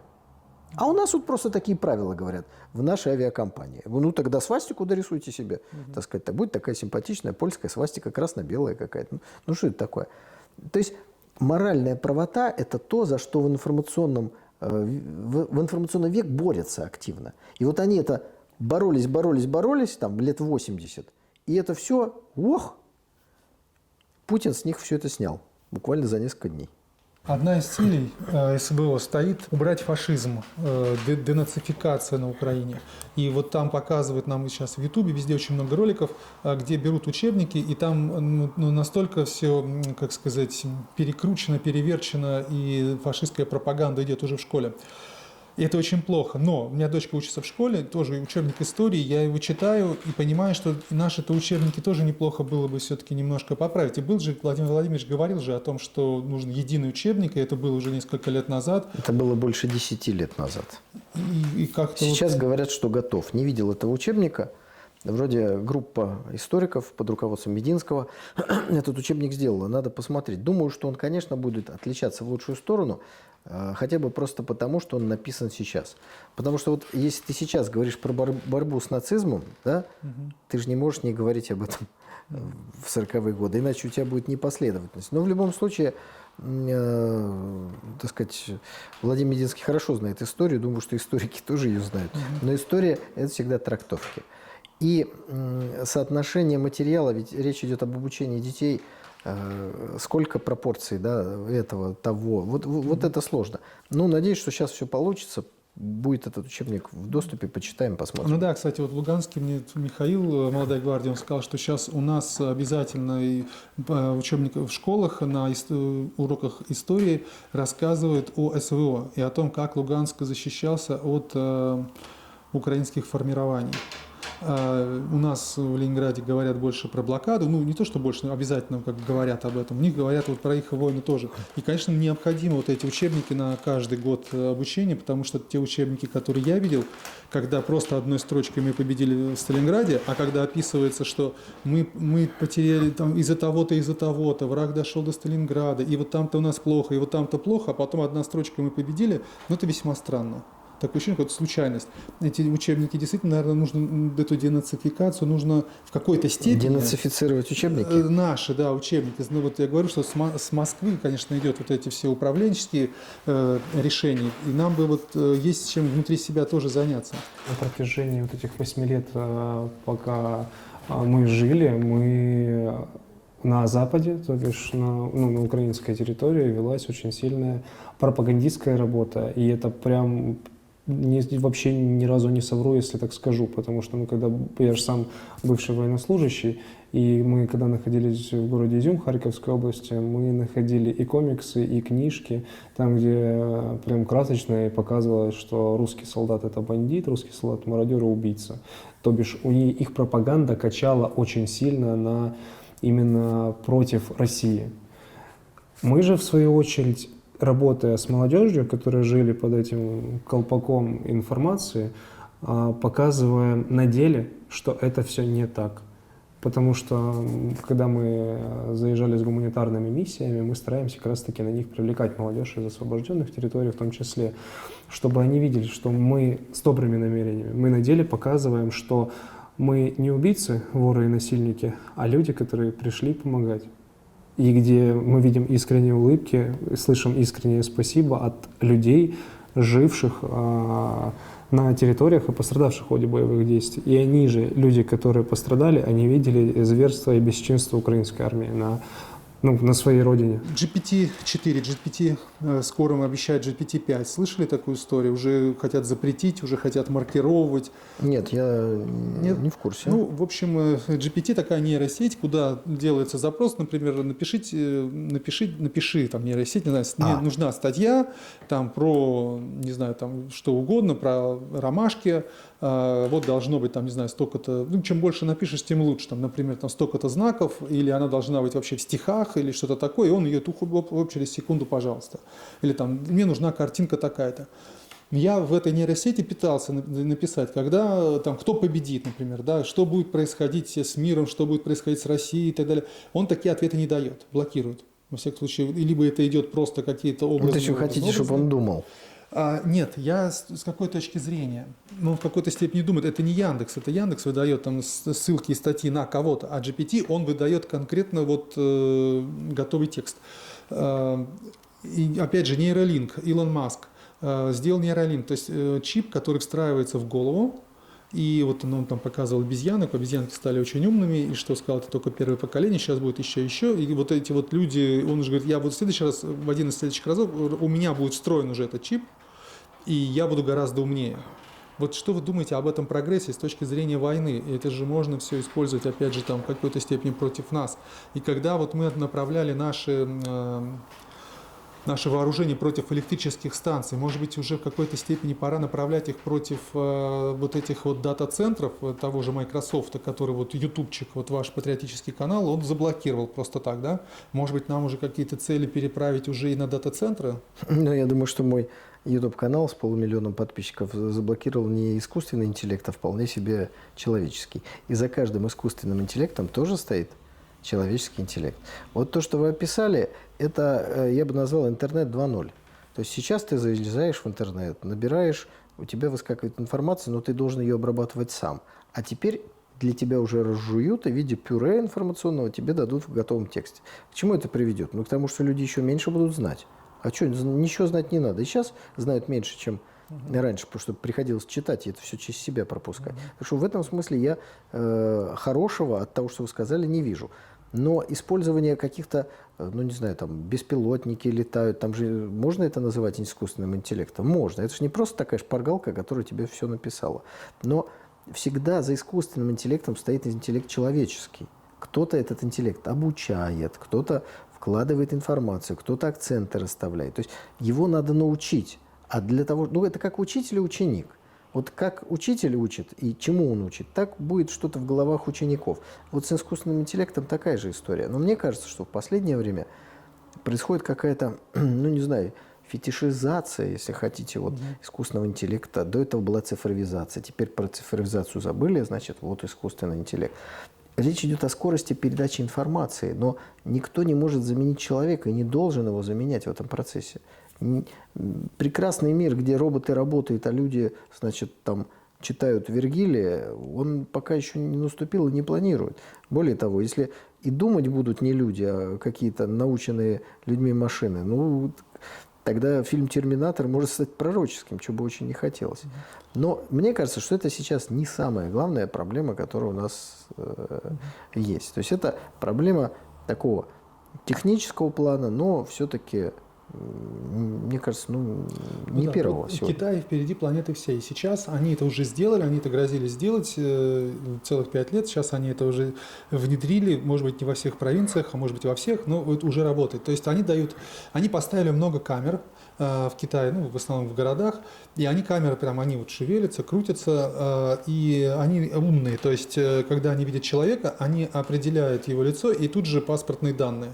То есть даже они выводят на экран, если, допустим, там вот человек прошел на красный свет, тут же стоит экран, вот это прошел он. Денис Николаевич, я вас разочарую. Точно такие же камеры в Москве уже давно стоят. Да. Это значит, что вы зашли в метро, если, не дай бог, что-то вы сделали, просто вот вашу фотографию с камеры взяли, и будет не просто написано, как вас зовут, а где вы из метро вышли и куда вы шли дальше по улице. Это все существует. Поэтому самые наивные преступники – это кто у метро или, ну, уже, можно сказать, и на улицах, знаете, там сумочку у старушки хватает и бежит куда-то. К нему придут через 15 минут прям домой. Но здесь Китай пошел дальше. Эти камеры достаточно много. Если человек, условно говоря, взял там фантик и выбросил, то ему начисляется там минус балл или там минус... Но это социальный рейтинг. Да. Вы знаете, я все-таки не был в Китае после того, как вот такие технические новинки были применены, и не беседовал с китайцами для того, чтобы, ну, как бы, есть это или это немножко так, ну, как какое-то преувеличение в этом есть. Есть разные точки зрения. Кто-то говорит, что это преувеличение, это американская антикитайская пропаганда. Кто-то говорит, что это так и есть. Я предлагаю просто тут дождаться встречи с каким-то компетентным китайцем, тогда смогу на этот вопрос ответить. Хорошо. Ну а вообще, в принципе, вот эта бальная система, ты что-то нарушил, тебя все равно увидели, и тебе бальную систему сделали меньше. Соответственно, для тебя кредиты будут дороже, тебя могут быть вообще не выпустят из страны, потому что ты будешь позорить нацию. Вот вообще, в принципе, вот как вам такая система? Мне это не нравится. Это такой цифровой фашизм все это называется. Конечно, нет. И, кстати, Илон Маск уже сделал заявление, что давайте прекратим работать с нейросетью, с GPT. Это может привести вот это восстанию машин, что он станет, вот эта машина настолько умной, что или кто-то обладает вот этим вот потенциалом, и он может сделать что-то нехорошее. Дальше. Министр Мантуров съел бургер из насекомых и сказал, что это вкусно, надо нам это внедрять. Ну, так сказать, если он это сделал в порядке личной инициативы, то это еще куда ни шло. А если вслед за этим последует предложение нам всем есть бургеры из насекомых, потому что это модно, молодежно, зелено, то это, конечно, совершенно не то, куда нам надо двигаться. Мы должны обеспечить нормальными продуктами питания, качественными, традиционными, я бы сказал, наше население, а не пытаться убедить его в том, что то, что мы не ели тысячи лет, это, оказывается, мы ошибались. А вот надо было это все есть. Но это какая-то охвостье вот этого западного тренда на сокращение населения и сокращение расходов на кормление имеющегося населения. С точки зрения вот такой машинной логики, килограмм мяса – это очень дорого, потому что можно произвести с гораздо меньшим затратом энергии много килограммов личинок мух. Но из этого не следует, что мы должны есть личинок мух. Ну, то есть нельзя жизнь строить как какую-то вот компьютерную программу или бухгалтерскую схему. Когда Герман Греф когда-то рассказывал, что будут коровы без коровы, будет мясо и молоко получаться, я не хочу. Я хочу, чтобы молоко было от коровы. Можете считать меня ретроградом. Я считаю, что мясо одна из частей рациона человека. Кто не хочет есть мясо, ну пусть его не ест. Но не надо навязывать что-то другое. Они хотят истребить коров, и всех кормить личинками жуков. Ну пусть это вот будет за пределами нашей страны. Пусть это будет на Западе. Они убедят своих людей, что это здорово. Ну, часть из этих людей приедет к нам. Ну да, такое ощущение, что мир состоит из лоббистов, которые только думают, как бы заработать еще больше, больше и больше денег. То есть вот он придумал кто-то, например, у него больше всего, или он там монополист этих личинок, и, наверное, он поэтому и хочет эти личинки продавать вместо коров. Я понимаю, если бы речь шла об Индии и Китае, где перенаселение и действительно, может быть, не хватает мяса и прочего. Денис Николаевич, по корневым не соглашусь. Деньги не имеют отношения здесь никакого. Нужно понимать, что те, кто направляет мировые процессы, вот те самые глобалисты, они деньги из воздуха рисуют, они их не зарабатывают. Деньги зарабатываются на уровне там, 5-10, ниже. Там честные бизнесмены строят бизнесы, а им дают уже колею, куда идти. Объяснили, что мир будет отказываться от углеводородов. Почему? Потому что мы одни из крупнейших обладателей запасов. Раз. Дальше. Мир не будет есть мясо. Почему? Потому что мясо должны есть только элита. И вот там третье, четвертое. Это не ради заработка денег, а потому что они строят общество максимально сегрегированное. Если сейчас эта разница там, в еде может быть не такая большая, там, в черной икре какой-нибудь, то через 10 лет у одного личинки, у другого стейк. Вот что они хотят добиться и к этому двигаются. А дальше уже подключаются бизнесмены, которым объяснили, что будущее за белковым протеином из насекомых. И они начинают открывать такие, значит, предприятия. А им еще и в банке говорят, если вы под насекомых, вам 1%, а если под быков – 25%. И таким образом регулируют.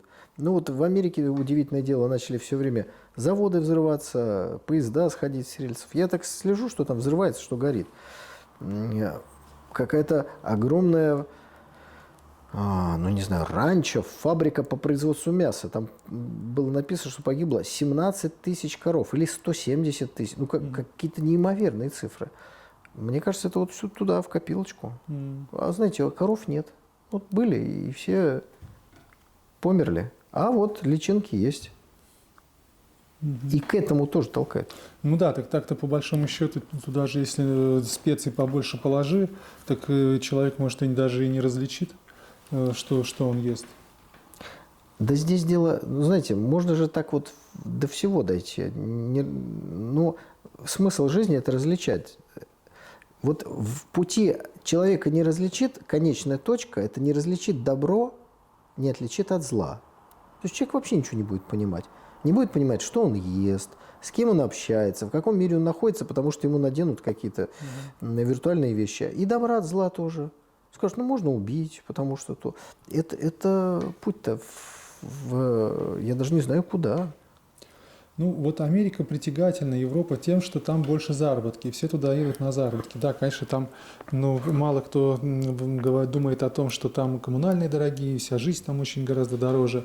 Но у нас, вот я сейчас, когда был в этой поездке, очень много беженцев именно идут в Крым, и там есть люди в возрасте, им нужна медицинская помощь.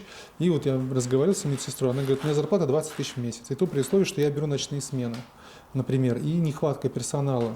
Я не могу понять, почему такие маленькие зарплаты платят государство. Потому что государство боится создавать деньги. А это неизбежно необходимо сделать хотя бы потому, что нас отрезают от мировой торговли. Наши товары мы будем... Ну вот куда мы будем товары продавать? Это проблема, да? Какие-то полезные ископаемые, да. А наши товары... Нас от рынков сбыта стараются отрезать. Нам нужно рынок сбыта создавать в том числе внутри страны. А как ты его создашь, если у медсестры 20 тысяч зарплаты? Государство должно давать деньги людям для того, чтобы они их тратили внутри страны. Ну, не в офшоры же выведет эта уважаемая медсестра эти деньги. Она пойдет в ближайший магазин и купит то, что произведено в России. То есть, если нет спроса из-за низких доходов, у вас не будет и предложений в итоге. То есть развитие экономики – это не только завод, это еще те, кто купит. Потому что сначала вы насыщаете свой рынок, а потом вы начинаете вывозить и капитал, и товары. И Китай так развивался. Сначала Китай накормил китайцев, одел их, обул, а потом начал одевать и обувать весь мир. Ну и дальше. Поэтому заработок своего населения – это очень важен. Потому что Китай начинался как фабрика для Америки. И в данном случае первые покупатели китайских товаров в основном жили, ну, я имею в виду качественных, да, за пределами Китая. И поэтому доходы у китайцев были не так важны. Даже было наоборот, важно, чтобы была маленькая зарплата, чтобы эти кроссовочки, которые в Америке купят за 3 копеечки, ну, были недорогие в себестоимости, потому что зарплата, так сказать, небольшая у китайского рабочего. А теперь Китай переходит на продажу у себя внутри. Резко выросли доходы, но выросли это не сами, их подняли, и китайцы сами начинают потреблять все большую часть того, что они производят. У нас путь другой. Нас закрыли от мира, соответственно, мы должны обеспечивать рынок сбыта внутри страны. А это только можно с ростом доходов людей. Поэтому государство должно показывать пример.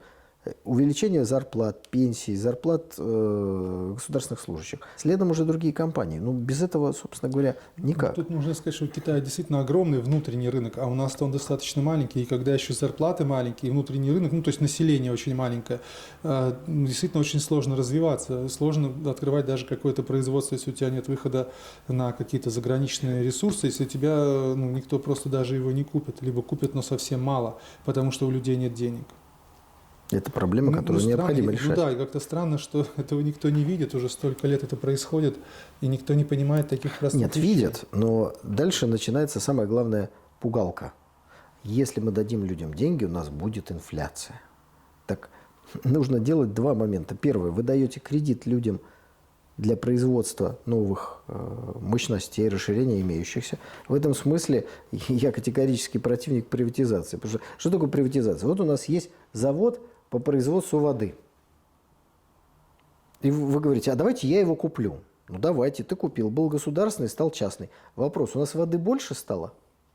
Нет. А в чем смысл такой? Если у тебя есть деньги на производство завода по производству воды, построй рядом еще один завод. У нас будет 2 завода. Прекрасно. Зачем ты этот-то собираешься купить, если у тебя есть деньги? Потому что так проще. Можно цену снизить и украсть при этом что-то. Вот и вся мотивация. Ну а так-то логика понятна. Хочешь строить – строй. Вот здесь, да, вот мы даем кредит, мы тебе вообще его спишем, если ты построишь то, что нам необходимо. Это с одной стороны. А с другой стороны, потребителям деньги даешь. Как? Увеличением их дохода. У нас же вот в ковид рассылали по 10 тысяч. Рассылали. Рухнула от этого экономика. В чем проблема делать это дальше?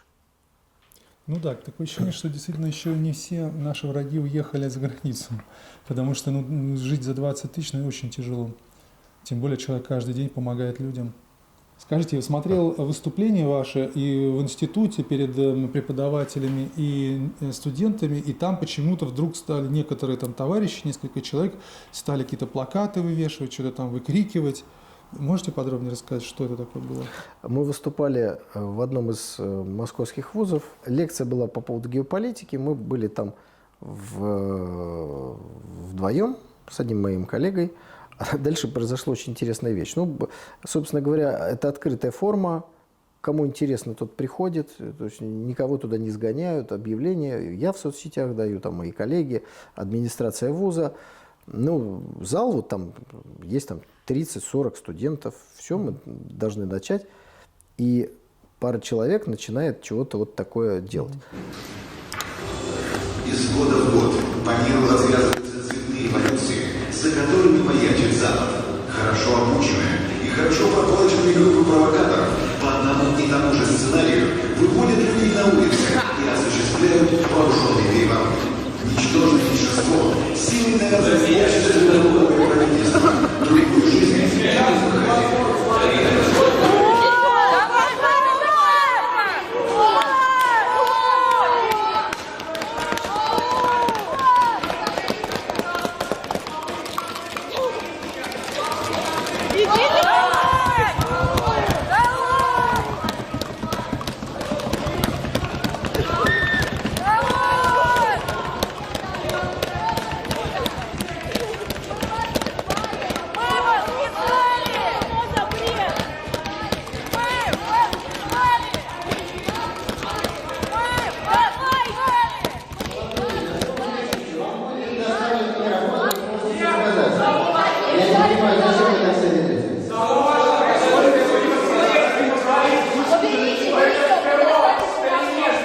Вы лидер Молодой человек, вы сядьте, пожалуйста, что вы так переживаете? Мы тоже умеем кричать, господа и дамы.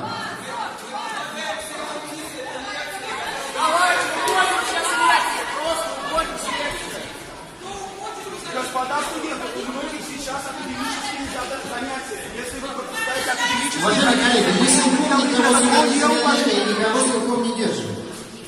Но мне кажется, что в приличном обществе существует приличие. Если вы хотите что-то сказать, мы дадим вам микрофон. Да не надо орать. Девушка, ну не к лицу. Вы насилуете на чёртов уже сколько лет? Есть приличные люди. Антимайдан, вот вы организатор бандитских группировок. Большое спасибо, что вы нам показали конкретное пособие по организации Майдана, где криком и наглостью пытаются что-то делать. Я жду, пожалуйста, они там прокричатся, успокоятся. А дальше начинается совершенно смешное. Они начинают ходить по партам. Ну, просто вот встали на парты и начали ходить, да. Причем там даже один вроде бывший преподаватель среди них был. То есть становится понятно, что это такой вот бродячий цирк, который пришел сорвать наше мероприятие. Видимо, они хотели вызвать какую-то там эмоциональную реакцию у нас, какую-то перепалку. Мы спокойно подождали. Значит, люди, которые с администрацией общаются, ну, просто сходили, зашли там преподаватели, попросили их сойти. Выяснилось, что все, кто ходил по партам, это не студенты этого вуза. Не студенты. Их просто сказали, ну что вы делаете? Да, их вывели и все. Дальше мы спокойно прочитали лекцию тем, кому это нужно. Вот что-то им не нравилось, то ваша позиция, я так полагаю, они хотели поэтому сорвать, что им казалось, что ваша позиция неверна, и то, что вы говорите, неверно. Да нет, они именно хотят сорвать выступление. Это те, кто сейчас, я думаю, скорее всего, перекочевали куда-то за кордон. Ну, я полагаю, я не следил за их судьбой, да и, собственно, фамилии меня их мало интересовали. Конечно, но я никогда не приходил на какое-то мероприятие с целью сорвать выступление оратора. Ну, как бы зачем?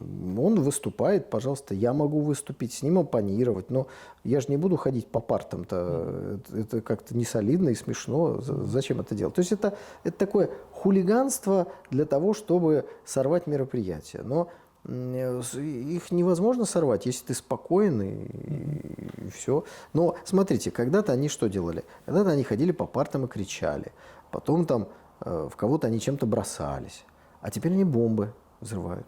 То есть вот такая эволюция идет. Когда вот не могут остановить здесь, на это следующий этап наступает. Пусть люди разные, но это одна цепочка, один смысл, и заказчики, организаторы одни и те же. Потому что убийство Владлена Татарского это сигнал, это понятно, это террористический акт, но это еще и желание, наверное, чтобы он прекратил что-то говорить. Ну, чтобы все прекратили говорить. Ну, конечно, но нельзя же было там в 2016 году прийти и взорвать бомбу. Ну, это был бы не просто террористический акт, это было бы шок для общественности. Как это так? Вместо того... А теперь они считают, что они могут уже это делать. Потому что то, что происходит на территории специальной военной операции, якобы, с их точки зрения, им дают какую-то индульгенцию. Нет никакой индульгенции. Это гнуснейшее преступление. И должно быть соответствующее наказание. Поэтому я выступаю за смертную казнь, за применение смертной казни, которая описана в нашем Уголовном кодексе. А тем более в ситуации, когда начинается терроризм, диверсии. Просто вот это должно караться именно так. Ну, это смертная казнь с той мыслью, чтобы все увидели, что так нельзя, и что не делайте так больше. Вот с этой мыслью. Для чего вообще человечество изобрело смертную казнь? По двум причинам. Первое, для того, чтобы напугать потенциальных преступников и заставить их отказаться от преступного замысла. И второе, потому что есть преступления, которые требуют такого наказания, и иной формы его общество не будет воспринимать как справедливой. И это преступление должно быть должным образом оценено и наказано. И неважно, девочка это, мальчик, там еще что-то. Это не играет никакой роли. Вот я не юрист, но мне сказали, что вроде у нас смертная казнь к женщинам не относится. Ну, честно говоря, даже не знаю, как тут прокомментировать. Ну, тогда, значит, пожизненная. Тогда вот для представительницы Ну, это, во всяком Да? случае, будет гуманен. И главное, чтобы об этом сказали, что вот так не делайте, потому что вот с вами может произойти вот это. Не поддавайтесь на эти уловки, потому что будет странно, если действительно, как Веру Засулич, ее просто отпустят. Это будет тоже определенный сигнал, что... Ну, я думаю, что до такой степени либерализма мы точно не докатимся. Кстати, после того, как Засулич отпустили, из компетенции суда присяжных дела по терроризму изъяли. А в Российской Федерации, когда вводили, ну, я понимаю, это в 19 веке, да, произошло, а вот когда в новейшей истории России вводили суд присяжных, который у нас работает, то дела по терроризму не дали суду присяжных. Почему? Ну, во-первых, потому что на присяжных можно воздействовать, то есть угрожать им, да?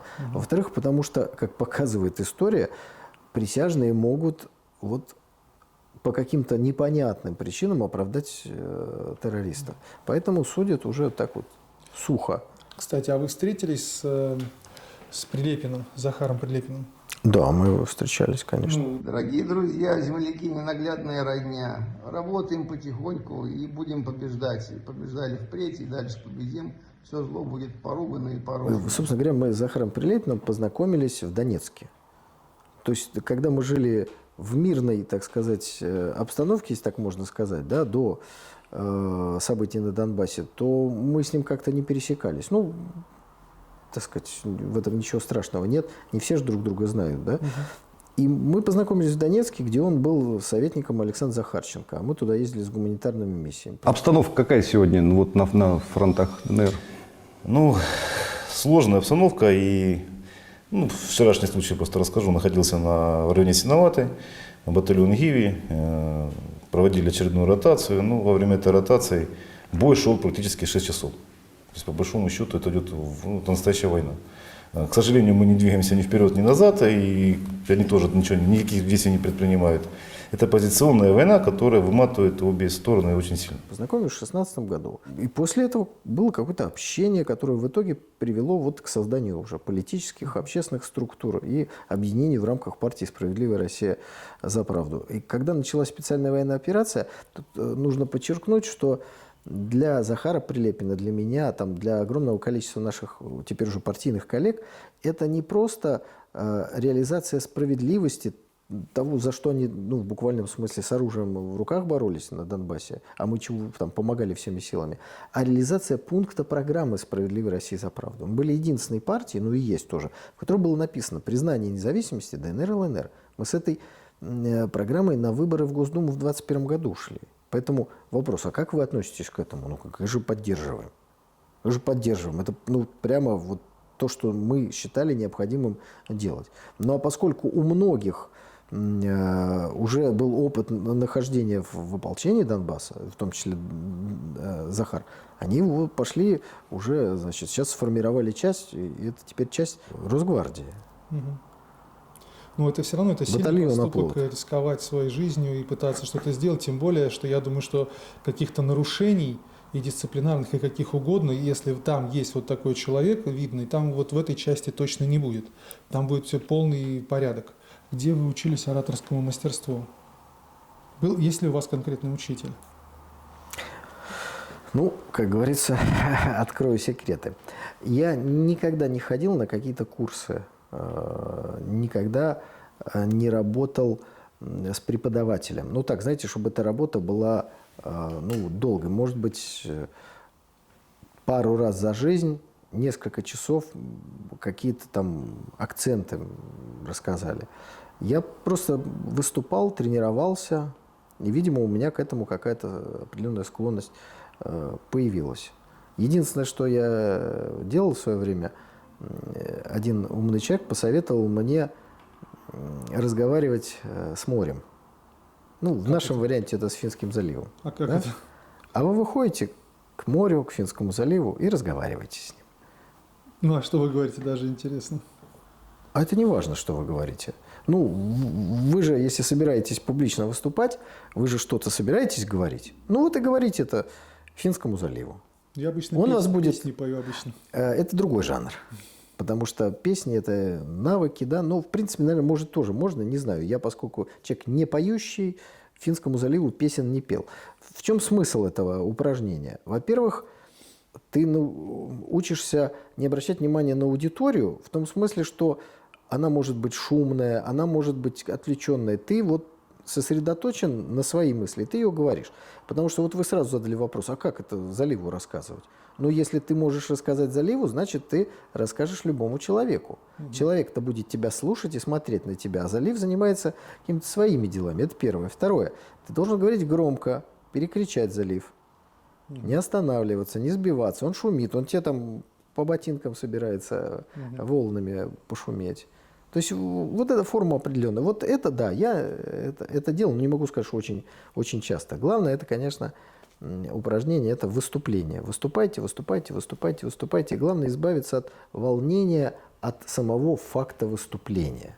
Потому что прекрасные мысли человек может теряться, плохо их излагать.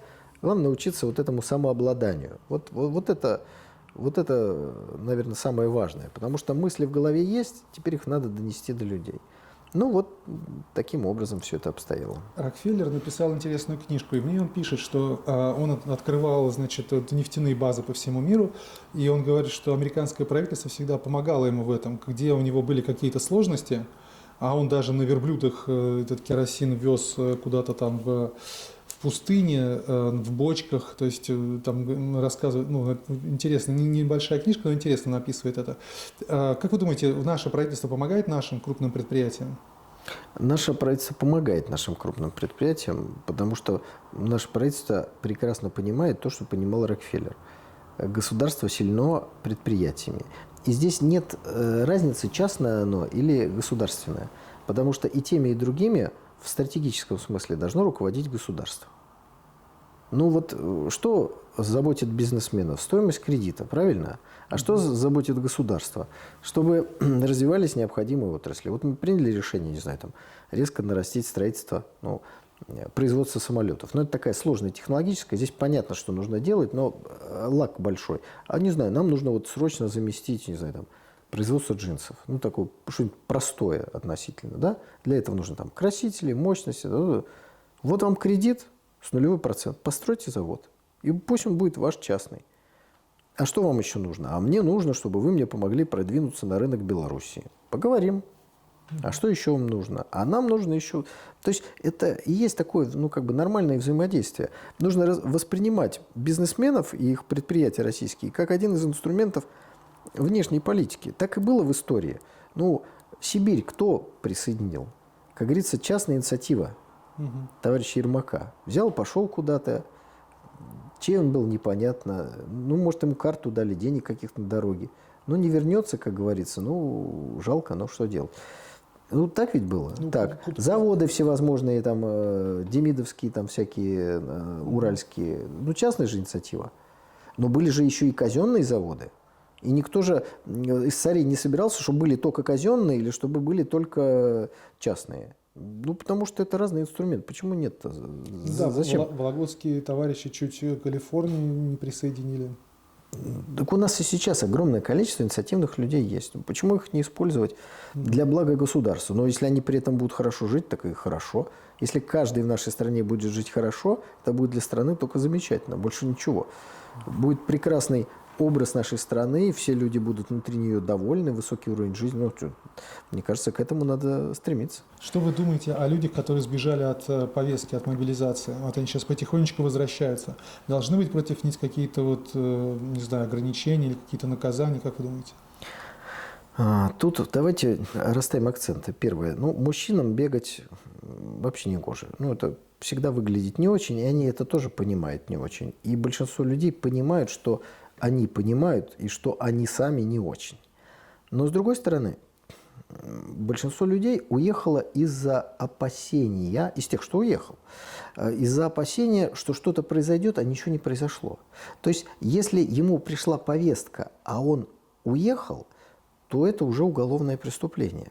Но я имею в виду, что люди, которые решили вдруг переместиться за границу, к ним никакая повестка не приходила. Они уехали из-за своего какого-то эмоционального состояния и какого-то страха. Поэтому все должно быть по закону. Уехал человек. Если он не нарушал закон этим, он возвращается. Если он нарушил закон, его надо Ну, то есть наказывать и у нас- судить. То есть у нас граница открыта, он как турист просто куда-то съездил, он сейчас просто как турист вернулся и, соответственно, пускай дальше и живет. Конечно, но если в нашей стране будет объявлено, не дай бог, как говорится, всеобщая мобилизация, то все должны явиться и защищать Родину. И тот, кто не будет этого делать, он уже совершает преступление. Сейчас прошла новость, что Нарусова сказала нет против Путина. Какой-то даже такой вот пошли заголовки, заговор против Путина, Нарусова. Не слышали про это? Ну, честно говоря, не особо слежу за деятельностью этой дамы, потому что, мне кажется, она никакой роли общественно-политической уже не играет, а, собственно говоря, ее определенный статус является лишним подчеркиванием порядочности действующего президента, который когда-то помогал семье своего учителя, наверное, может быть, друга, и он продолжает это делать Анатолия до сих Собчака. пор. Ну да, конечно. Он же начинал в Ленинграде, начинал при Анатолии Яковлевиче. Путин всегда, это не мои слова, это, как говорится, общепризнанное место, всегда выполняет свои обещания. Я просто приведу пример, это легко проверить. Видимо, Борису Николаевичу были даны определенные обязательства. Да? Ну, в данном случае я имею в виду не какие-то там глобальные, а вот вполне конкретное про одного человека. Вы его знаете, это Павел Грачев, бывший министр обороны Российской Федерации. Вот в том, что такое обязательство было дано, очень легко проверить. Смотрите, просто открывайте биографию Павла Грачева и смотрите, кем он работал последние годы.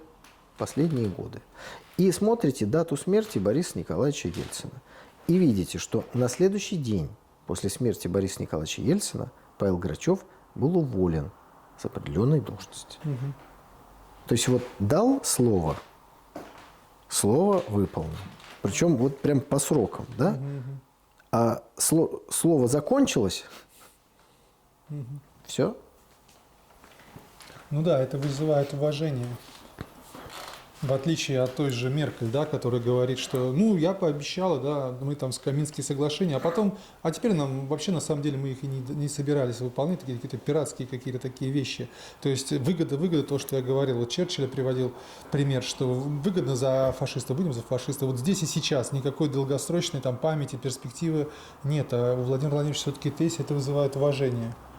Что вы думаете о товарище Невзорове, наш ленинградский, казалось бы, такой вот свой в доску товарищ? Что с ним происходит? Ну, Невзорова я еще помню как ведущего 600 секунд. На улицах людей меньше становилось, все шли смотреть 600 секунд. Конечно.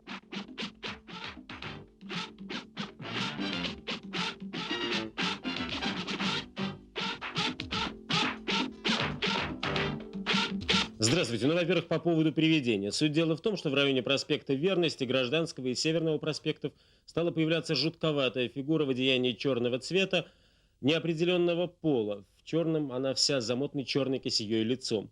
И очень многих эта фигура пугала и пугала детей. Все выяснилось быстро и до смешного просто. Это не привидение, а психически больной человек, женщина, которую на время упустили из-под присмотра ее родственники и близкие. Я сказал, что я его помню как ведущего 600 секунд только для одного. Потому что я помню, что он тогда говорил. Какие он снимал репортажи. Так вот, на сегодняшний момент он просто предал самого себя. Предал родину, предал идеалы. Почему он это сделал? Ну, я думаю, что золотой телец. Вот ничего другого я, собственно говоря, даже предположить не могу. Но, тем не менее, человек, который полностью предает свои собственные идеалы, он же был певец империи. Так вот, империя-то восстанавливается в хорошем смысле слова, хотя я в слове «империя» вижу только хорошее. И он выступает против нее. Ну, еще так это гнусно. И что за компания вокруг него есть и была? Ну, самые отпетые русофобы, «Эхо Москвы» и все вот это. Ну, вот человек предал самого себя, предал все, что можно предать. В одном из интервью ему сказали, почему вы не за Навального, он сказал, а мне Навальный ничего не платит, будет платить, буду за него. То есть он даже в открытую это говорит. Ну, что тут комментировать, он сам уже все сказал. А Гордон, есть что-то сказать про Гордона? Это который? Ну, вот этот самый украинский какой же еще, откуда-то там из гостишек. Ну, собственно говоря, русский человек, который лепит из себя не русского, наверное, обладает определенными талантами интервьюера, и изложения, и оратора. Все это есть, но все это на антидеятельность пущено. Когда человек вот борется против своих корней, своей родины, потому что родина все-таки у нас Советский Союз, Россия это одно и то же. Ну, совершит преступление, значит, должен отвечать. Хорошо. Арестович, как вы думаете, может он стать главой Украины следующей, после Зеленского, если Украина еще будет? Арестович, как вы думаете, какая у него дальнейшая судьба? Арестович циничный мерзавец такой. Но он, как сказать, какие он совершал преступления? Ну, мы не знаем, может быть, он их совершал. Я не юрист, не готов их классифицировать. Но такие мерзавцы, они всегда находят себе применение. Поэтому он может всплыть в любой другой должности, в любом другом месте. Но мне хотелось бы, чтобы как-то все-таки на Украине все это прекратилось. Потому что все это уже не смешно.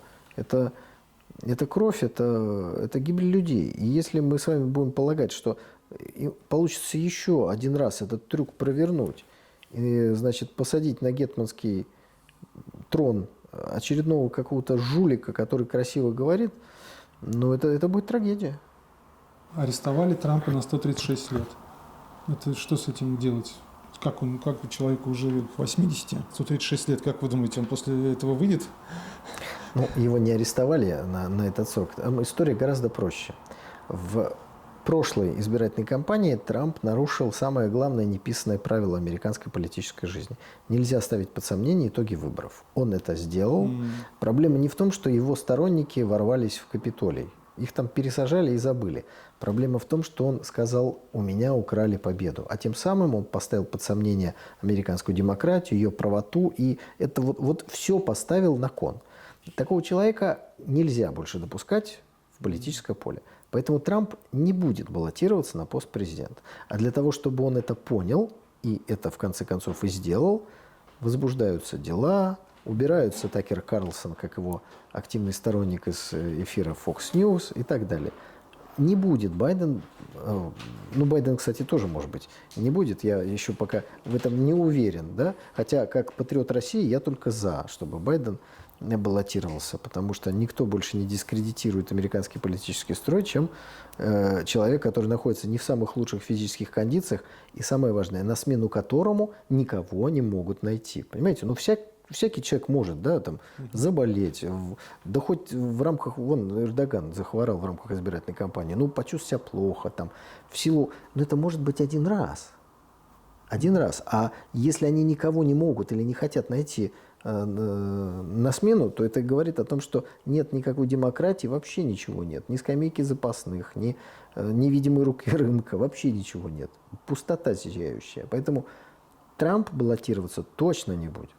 Будет ли Байден, увидим. Так нет, кто управляет этим джойстиком, да, вот этим вот Байденом, так кто-то стоит же все-таки, и, наверное, специально они берут вот таких вот дедушку, вот такого, который уже ничего не понимает, не соображает, чтобы легче было им управлять, чтобы он, как Трамп, не говорил лишнего. То есть вот это и есть, наверное, глобальное правительство. Подождите, когда Трамп был президентом, он говорил лишнее? Он делал очень громкие заявления. В общем Все делают громкие заявления. В общем и целом, да, складывается впечатление, что вот эти две партии, на самом деле, как одна, и там какая-то вот фикция какая-то. Конечно, фикция. Об этом Такер Карлсон сказал, что, по сути, две партии приняли решение не обсуждать серьезные вопросы вместе со своими спонсорами. Когда прошу я все про Байдена. Когда Трамп был президентом, никаких проблем с ним, как президентом, не было. Он гнобил Россию, разрывал отношения с Китаем, забрал у нас консульство, здание, высылал дипломатов, стрелял по Сирии. Разве что войну на территории Украины не успел развязать. Так все было, как и при нынешней администрации. Все это было. Проблемы начались с ним, когда он проиграл выборы. Или выиграл, как он считает. Вот тогда была проблема. Но после того, как он продемонстрировал свою неадекватность главному, все, закрыто окошко политических возможностей. Его политическая карьера закончена. Он это не понимает, и это еще раз подчеркивает его неадекватность. Теперь его не пустят уже дважды и трижды. Ну, хватило бы и одного раза. Ну, знаете, в Америке любят же 3 пожизненных заключения, 300 лет тюрьмы. Ну вот он наработал себе на 1 политический бан, а теперь уже на 3 политических бана. Но это не играет никакой роли. Но вот этому дедушке, ну неужели у него есть сил? Неужели он не хочет просто сидеть в кресле качалки там и гладить котенка там какого-то чем-то заниматься? Почему вы думаете, что он хочет этим заниматься? К нему приходят и говорят: Джо Байден, вы патриот Америки? Да. Вы хотите помогать родной стране? Да.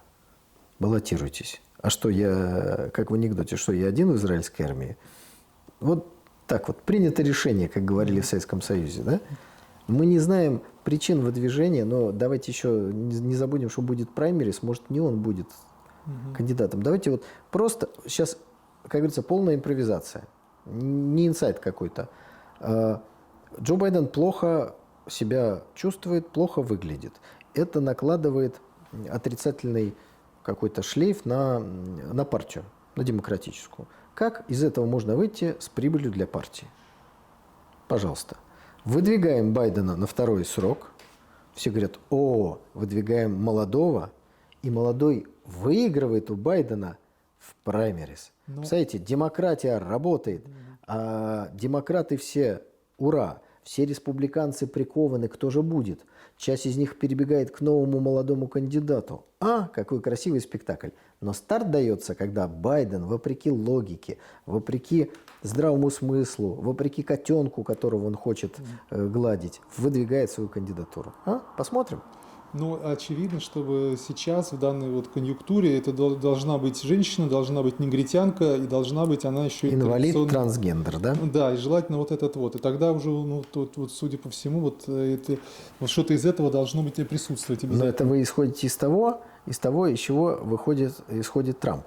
Все это вы нарисовали для того, чтобы объяснить, почему будут нарисованы определенные итоги выборов. А я, например, вот сомневаюсь, что черную женщину, трансгендера, инвалида выберут президентом Соединенных Штатов Америки. При всем уважении ко всем перечисленным, так сказать, категориям, за исключением трансгендеров.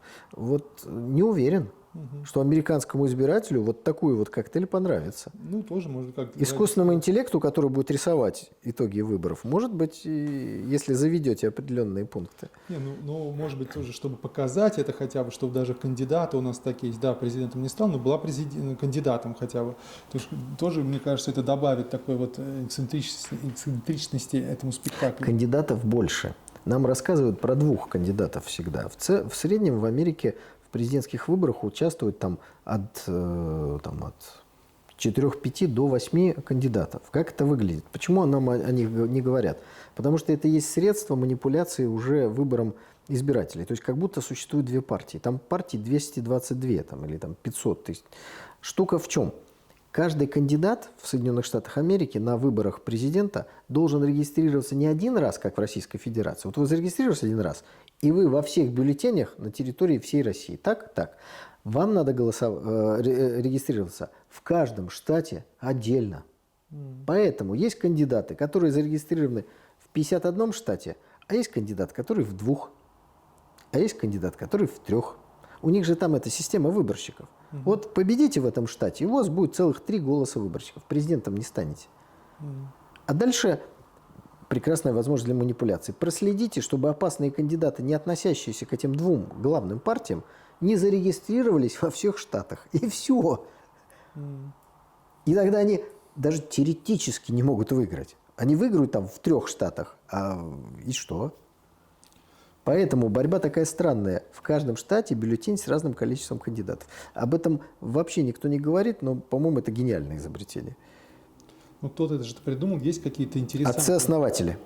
Ну, то есть есть интересанты какие-то все-таки, наверное, коммерческие структуры, которые хотят, чтобы их интересы продвигались, а не другой какой-то, наверное, группировки, чтобы сюда кто-то новый не зашел. Наверное, кто-то тут спонсор или... Нет, Денис Николаевич, вы мыслите какими-то коммерческими такими масштабами, да? А здесь надо политическими. Устойчивость государства. Есть 2 партии, которые соревнуются с небольшими отличиями, выпускают пар, меняются, а стратегическая линия одна и та же. Вам нужно обеспечить, чтобы никто, кроме этих двух партий, не мог прийти. Потому что зачем вам контролировать всех политиков? Скупать всех, кто есть в Соединенных Штатах Америки? Ни денег, ни времени, ни сил не хватит. Вам нужно контролировать только две партии.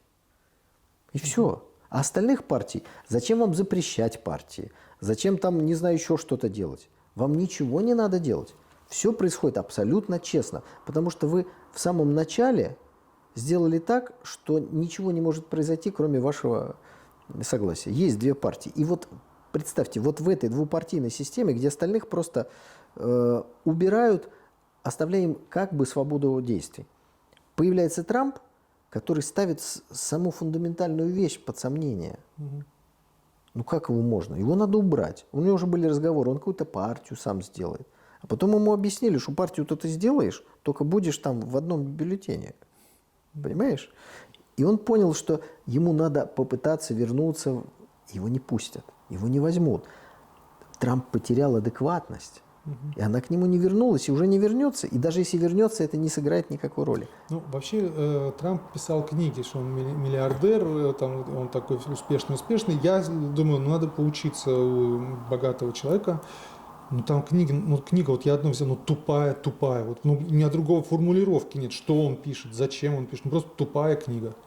Я не читал, тут не Нет, знаю. и даже вот, когда он выступает, понимаешь, что человек не обременен интеллектом, совсем.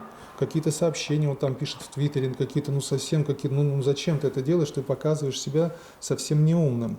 И как-то как-то даже странно, как такие люди... Ну, все-таки есть небольшая разница в политической традиции и политической культуре современного американского общества и нашего. Поэтому мы более консервативны. Ну да, вот этот факт, когда с Хиллари Клинтон я смотрел их предвыборные дебаты, и Трамп сказал, что да, меня спонсируют, оружейные компании, и когда я стану президентом, я сделаю так, чтобы школьники ходили в школу с огнестрельным боевым оружием.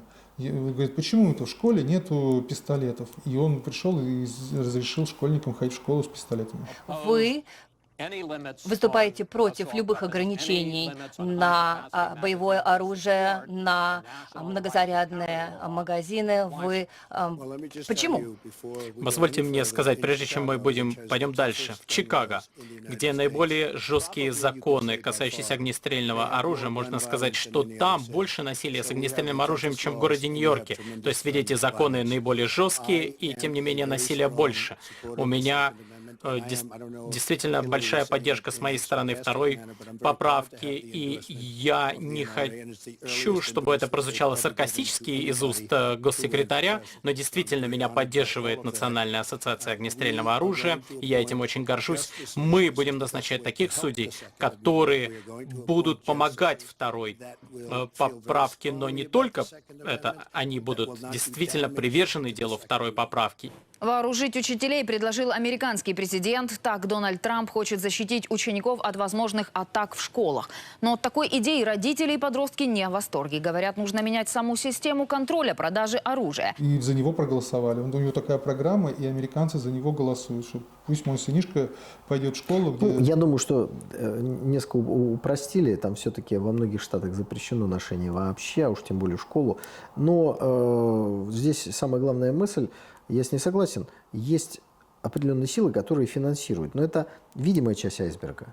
А есть глубинные силы, интересы которых не на продаже оружия школьникам, а на продаже оружия на мировом рынке. И даже не это, а чтобы война была там, где нужно. То есть главные интересы США, они не внутри, они снаружи. А внутри США просто все должно быть более-менее тихо, сыто, красиво, для того, чтобы удобнее было осуществлять внешнюю политику. Да, друзья, у нас прошла очередная встреча. Для того, чтобы вы понимали, она шла... 3,5 часа. Ну, в час мы должны были встретиться, пока мы садились, пока мы туда-сюда ходили, уже 5:30. Очень большое спасибо вам, Николай Викторович, за терпение, потому что, талмуды, у меня такая дурацкая привычка вот так вот готовиться, да, вот это вот, плюс еще вот здесь, вот плюс еще книжкой, вторую я еще не стал доставать. Николай, спасибо, что вытерпели все мои вопросы. Я думаю, интервью получится очень хорошим, живым и смотрибельным. Это тоже важно, чтобы наше видение происходящего до людей доносилось, в том числе из Ютуба. Надеюсь, Ютуб нас не забанит. Во всяком случае, предыдущее интервью с вами нас никто не забанил, но даже если забанит, оно того, я думаю, стоит. Мысли очень хорошие, свежие и тонкие, прям вот то, что нам сейчас просто вот нужно знать, вот эту еще сторону, потому что даже вот мои друзья-товарищи, когда я там в маленьком чатике скинул, пишут очень разные вещи от этого украинского ЦЕПСО, я даже спорить не хочу, уже устал от этого всего. Вот, спасибо вам большое. Да, может быть, тоже попрощайтесь. Денис Николаевич, ну спасибо за предоставленную площадку. Дорогие друзья, вам спасибо за то, что смотрите, слушаете. Всего вам самого доброго, до свидания.